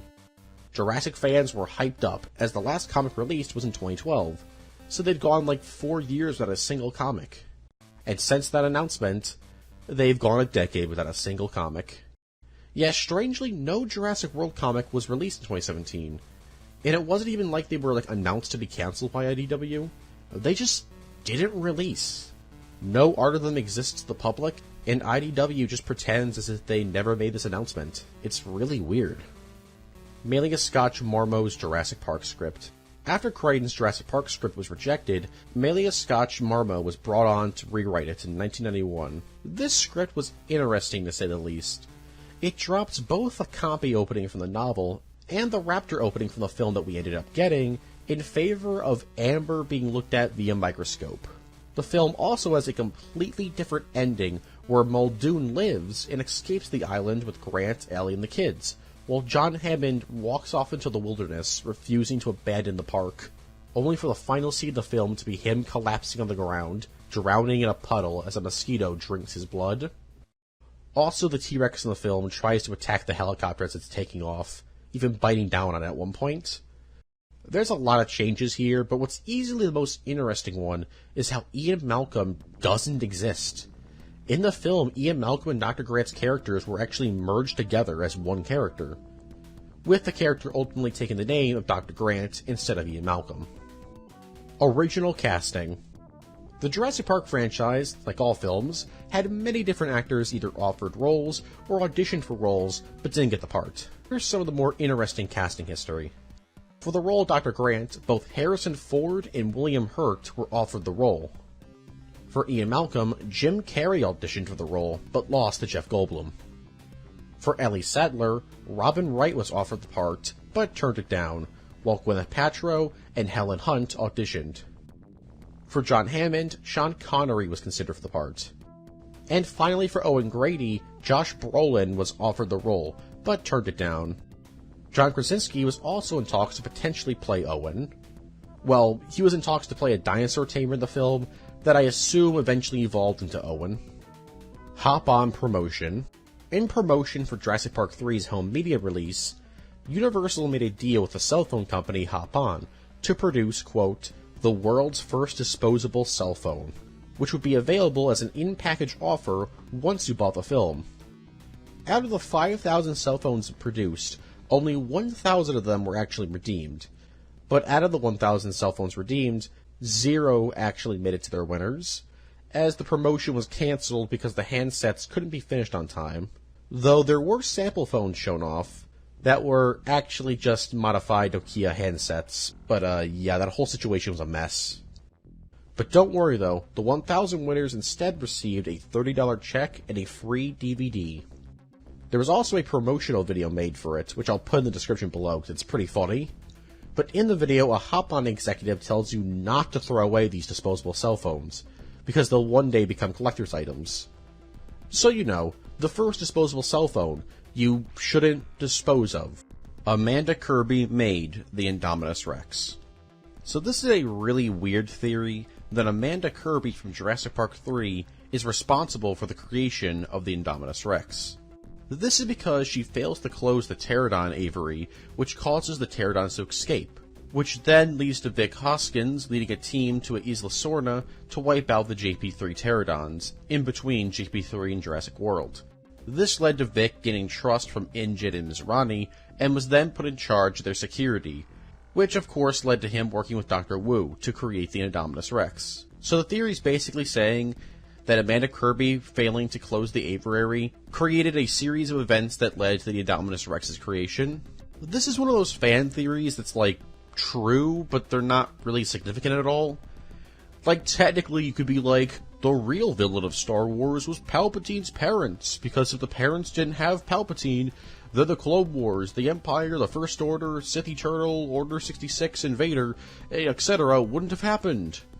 I'm not trying to be mean to the person who came up with this theory, but I just think it's a very nothing theory. This theory reminds me a lot of another theory that I was good upon this Iceberg, but I decided not to, but I guess I'll technically be talking about it, so whatever. And that's like people often like to say, if Nedry just said no in Jurassic Park 1, the events of the movies wouldn't have happened. And it's like, yeah, I guess, but that's not really a theory. That's just kind of like saying, if the plot didn't happen, then the plot wouldn't have happened, you know? It's like, okay. Jurassic Park Survival. Jurassic Park Survival is probably the most famous cancelled Jurassic Park game, which means it probably should have been in Tier 1, but, oh well, a little late for that now.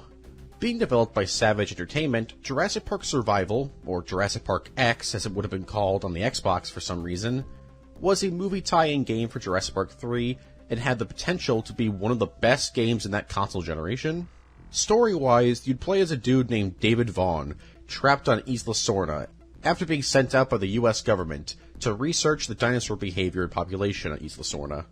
However, a rival organization launches a full-scale attack and kills all your allies, leaving you alone on the island with enemy soldiers and a ton of dinosaurs, ranging from the T-Rex, Spinosaurus, Velociraptors, Compies, Ankylosauruses, Dilophosauruses, and even Troodons. This would be an open-world-like game where you'd find and rescue surviving members of your team, travel through forests, swamps, hatcheries, campsites, underground cave networks, and abandoned outposts. So while this was a movie tie-in game, it had nothing to do with Jurassic Park 3's plot, and was doing its own thing. Jurassic Park Survival's gameplay was also extremely interesting. It reportedly played like a lot of the classic Tomb Raider games, meaning a lot of third-person shooting and puzzle solving. There would also be the problem of the dinosaurs, as several species of dinosaurs would attempt to lure players into traps, call in reinforcements, etc. So what went wrong? Well, Universal wasn't super happy with the game's progress, and so they took Savage Entertainment off the game. Though they didn't cancel the game, they just simply delayed it. But they never found another developer, so the game was eventually cancelled. Before it was cancelled, several game journalists and game news outlets were hyping this game up, saying that while past Jurassic Park games had been questionable in terms of quality, this one looked to finally break the trend, with some even saying that this game would end up as one of the best looking games on the PlayStation 2. It's a real shame this game was never finished. Site C. So this is a really weird one. During the toy campaign for the Lost World Jurassic Park, most toys have the logo Site B on them, to tease to people that this film took place on a different island. But then, a few years later, on a few pieces of Jurassic Park 3 merchandise, there were logos saying, Site C, Surf for Survival. This confused a lot of people over the years, as there is no Site C. Well, there's the island from Camp Cretaceous, but I don't really think that counts. There was a description of Site C that was given on some merch, but it doesn't really tell us anything other than it's a tropical place. Fans of the franchise originally thought that either this was scrap material for Jurassic Park 3 that accidentally made its way to shelves, while others thought it was simply referencing the Isla Nublar resort from the first film, because Isla Nublar is directly mentioned in Site C's description. Well, years later, we finally got an answer to what Site C is. Well, it's a retcon that obviously it wasn't referencing before, but in Jurassic World Evolution, Ian Malcolm refers to Isla Muerta as Site C. Remember how I said there was no Site C like a minute ago? Yeah, that's old information. This is new information. Try to keep up. But like I said, this is a retcon. Well, a kind of retcon. Jurassic World Evolution's canonicity is a bit of a debate. But regardless of all that, what was the Site C logo back in the day referring to? Well, in recent years, two theories have come out, both of which branch off from the scrapped content theory from back in the day. These theories being that Jurassic Park 3 was supposed to take place on Isla Nublar, or a new third island. There is evidence for this. One piece of evidence is that Isla Sorna in JP3 looks radically different than it did in the Lost World. Instead of redwood forests, now we got jungles and swamps, much like Isla Nublar. Now, in universe, it's been retconned that this is the case because JP3 takes place on the opposite side of the island, which has a different environment. But the real-world explanation is that Joe Johnston wanted to move away from what was done in the Lost World. So, basically, too long didn't read, Site C may have once been a scrapped island, or was the original name for the Isla Nublar resort. And somehow, despite being scrapped, Site C ended up on a few pieces of merch. Motion comics. In late 2019, Jurassic Park comic fans finally got something similar to a Jurassic Park comic. A 4-part series of motion comics. These comics include Part 1, A Rising Tide, which tells us some more information about the Mosasaurus at the beach scene in Fallen Kingdom. Part 2, Dinosaur Crossing, which tells the story of a man being caught in the middle of a fight between an ankylosaur and a triceratops. Part 3, The Roar That Rules It All, which gives us a backstory to the T-Rex at the zoo scene from Fallen Kingdom. This story also reveals that the lion wasn't actually killed. And finally, Part 4, Dinosaur Territory, Proceed with Caution. This serves as a sequel to the Battle of Big Rock short film, and also reveals that the Allosaurus returned to the campsite in the morning and almost kills a reporter. Actually, scratch that, I think it does actually kill her. Only 4 of these short films were ever produced, and honestly, I think they're a bit of missed potential. The animation and voice acting kinda ruins these motion comics for me, but hey, it's some more lore, so I can't complain too much. You can find all 4 of these motion comics on the Jurassic World YouTube channel. William Monahan's Jurassic Park 4. Around 2002 and 2003, William Monahan of Kingdom of Heaven, The Departed, The Gambler, and Edge of Darkness fame was brought on to write the script for Jurassic Park 4, and while the script was completed, sadly we don't know much about it. We do know that Ian Malcolm and John Hammond were heavily rumored to appear in the script, and we also know that the film would have broken away from the islands, as in 2003, producer Kathleen Kennedy said that Mohan's script broke away from the Costa Rican setting. We also know a couple directors that were attached to this film. Originally, Alex Proyas of The Crow, Gods of Egypt, I, Robot, and Dark City fame was signed on, before dropping out. Breck Eisner of Sahara, The Crazies, and The Last Witch Hunter fame was also brought on, but again left the project. And sadly, that's all we know about this version of Jurassic Park 4. Jurassic World Live. Jurassic World Live Tour is a stage show premiering in September 2019 that tells the story of a woman named Kate Walker as she studies a Troodon named Genie. But of course, some evil corporation steps in during the Indominus Rex incident in Jurassic World and takes Genie to a military base in Chile. The plot then jumps forward to after the events of the film, and Kate, along with her friends, rescue Genie, and then all of them end back on Isla Nublar to battle mercenaries on the island. Together, with the help of Rexy and Blue, they're able to defeat all the mercenaries and leave Genie and her new babies on Isla Nublar to live in peace. Oh, right, they're probably dead, aren't they? Surprisingly, the events of Jurassic World Live Tour are actually canon to the films. So I guess in between the events of the first 2 Jurassic World films, Rexy has a fight with some flamethrower dudes, which makes Rexy the second Jurassic Park character to fight a dude with a flamethrower. This show ran throughout the United States from September 2019, with the final showing being in April 2020. It would have presumably gone on a lot longer, but, the pandemic began. Manga. Released in 1993, Jurassic Park the manga is simply a retelling of the first Jurassic Park film, except for now it's a manga. Written by Kazumi Sakamoto, this manga does have some differences with the film. For example, the manga begins with Lex and Tim arriving on the island, instead of the whole raptor sequence. Nedry has a conspirator who's a combination of Ray Arnold and Dodson. Nedry also encounters an entire pack of Dilophosaurs, instead of just 2. I think it was 2 in the first film, right? And Rexy attempts to kill the survivors after killing the raptors, instead of doing her little roar pose in the film. Sadly, I don't think there's been an official English translation of this, but I could be wrong. I do know there was an official Thai translation though, so there's that. Side note, while I was looking for information on this, I came across this awesome Japanese Jurassic Park promotional magazine. I don't understand Japanese at all, so I obviously can't read it, but it looks pretty cool. You can tell it's got behind the scenes info, some bits of lore about the park that are obviously not canon anymore, and it just looks cool. I'd honestly buy a copy of this, but I'm not spending $250 on something I can't even read. The Lost World website. In 1997, Universal created a website for the Lost World Jurassic Park. That was an in-universe website. At first, the website just seems to be a trivia and behind-the-scenes hub for the first 2 films, but if you click on the button to the Lost World, you're transported into a point-and-click Jurassic Park adventure, where you can investigate John Hammond's desk and travel to InGen's website, where you can then read about the rules InGen employees must follow, read about the dinosaurs InGen's cloned, and even go through InGen employees' personal emails. A bit of a breach of privacy there, but you can do that. What's most interesting about this website, at least to me, is that this website was up and available to explore until 2020, meaning that it was up and operational for 23 years. You don't see many promotional websites up that long.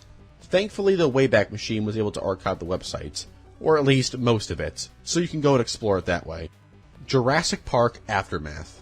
Jurassic Park Aftermath is a cancelled fan project that would have allowed players to explore Isla Nublar after the events of the first film. The creator of the game not only used the first film as a reference, but also used the original novel and even elements of Jurassic Park Trespasser. The game began development in 2013, and a ton of progress was made in the game's island, Raptor AI, etc. Like I said, though, this game was cancelled, as the last update for the game was in 2015, followed by a 6-hour ASMR time-lapse experience video in 2019. And then, nothing. No updates on its YouTube or Facebook page. I can't seem to find out if this is true, but a couple of comments on the Facebook page claim that the game was shut down by Universal, which could be true. Regardless, this fan project never saw the light of day. Return to Jurassic Park. Return to Jurassic Park is the sequel to the Jurassic Park Raptor trilogy. Released from April 1995 to February 1996, this comic was written by several authors, including Steve Englehart and Tom and Mary Bierbaum. It tells the story of John Hammond hiring Dr. Grant, Ellie, Muldoon, Ian Malcolm, and the iconic character of Edgar Prather to return to Isla Nublar to research the Green Flame. What's the Green Flame? Well, it's a mysterious green flame that's never explained. It was probably going to be explained at one point, but, well, I'll get to that in a second. While investigating on Isla Nublar, the team comes into contact with a bunch of foes. The T-Rex, Biosyn agents, and mercenaries disguised as US soldiers. Also, that Edgar Prather dude murders a Biosyn agent because he thinks that she knows something about the Green Flame. And then, starting with issue 5, the comic becomes a prequel, and tells the story of Abby and Derek, who end up having to face a dude named Dr. Gustavius, who wants to create hyper-intelligent dinosaurs. And the Green Flame is never mentioned again. So why didn't we ever get an explanation for the Green Flame? Well, because the series got cancelled. It's unknown how many issues Topps Comics wanted the Return to Jurassic Park series to have, but after issue 9, the series was cancelled, most likely in favor of adapting The Lost World. And so, after issue 9's release, the Topps Jurassic Park continuity came to a close. Side note, you gotta love how in the story John Hammond has this, sci-fi submarine. Jurassic Park, Project Evolution. In 2002, Universal had a Jurassic Park haunted house during their Halloween Horror Nights called Jurassic Park Extinction. Well, it was gonna be called Jurassic Park Extinction, but was eventually just renamed to Project Evolution. The story behind this haunted house was that a mad scientist was using human and dinosaur DNA to create monster-like hybrids. When it was finally opened that October, it featured various dinosaurs, both dead and alive, and human-dinosaur hybrids like the Dilophosaur Man. However, after Halloween Horror Nights ended that year, Jurassic Park Project Evolution faded into obscurity. The Lysine Contingency. This was InGen's failed attempt at keeping the dinosaurs from surviving if they'd escaped the park. Basically, Dr. Wu altered the dinosaurs' DNA and removed their ability to produce the amino acid, lysine. This forced the dinosaurs to depend on lysine supplements the park's vet staff would give them. So if a dinosaur were to escape, they'd eventually fall into a coma and die because they don't have any lysine in their body. They were so sure this would work, but it turns out the dinosaurs don't actually need the supplements because they just naturally eat lysine-rich food, while carnivores can get lysine from eating the herbivores. While this topic isn't really brought up in the films, minus a deleted scene I mentioned earlier, it plays a crucial role in the Telltale game, and as a gameplay mechanic in Operation Genesis. This mechanic being, if a dinosaur escapes their enclosure, they just die. Jurassic Park The Ride Online Adventure.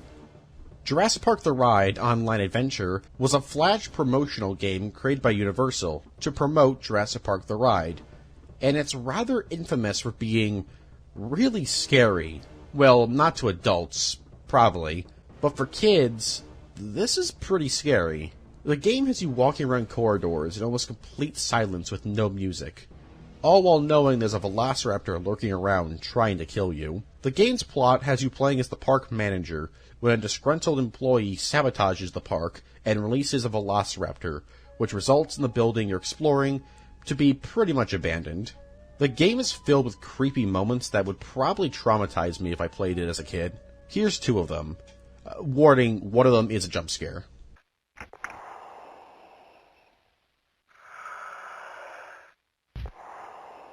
Help me.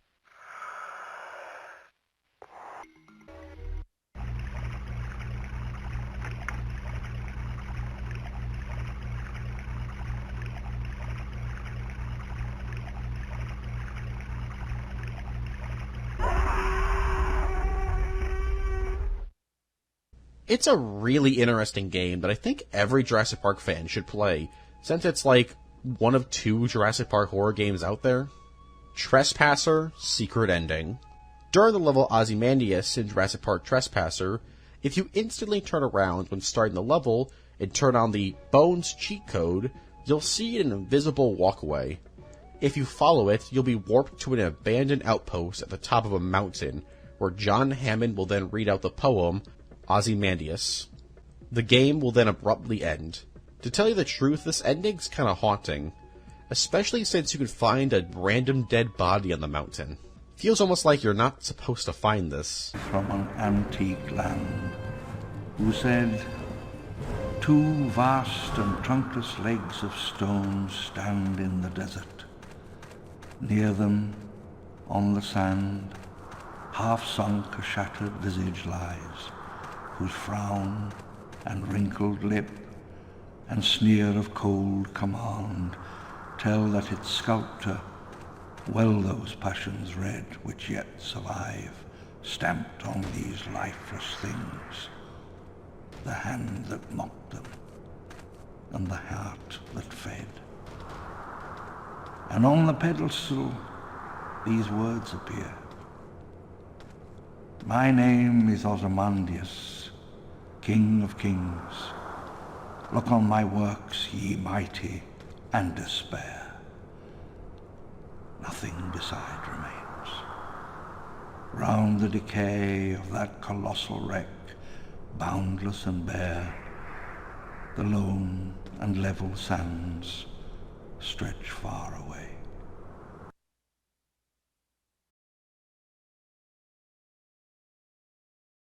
So that was the Jurassic Park Iceberg. I hope you guys enjoyed. This is the second time I'm recording the outro because I, like an idiot, forgot to hit the record button with OBS, so that's cool. That was not good. You know what? What's your favorite dinosaur species? Nobody ever asks that anymore. What happened to the days where you just kind of, ask people that? It's just a common question, how's your day? What's your favorite dinosaur? We should bring that back. Mine's always going to be the Stegosaurus, though I do love the Velociraptor, the T-Rex, and of course, the Microraptor. How can you not love the Microraptor? Actually, the more I think about it, I think I like Triceratops a bit more than Stegosaurus. It's a close one. It's a close one. But yeah, I hope you guys enjoyed. It's like the 10th time I've said it, but next Iceberg will be about Battlefield, and then we'll see what happens. Have a good one. Stay safe. I'm gay.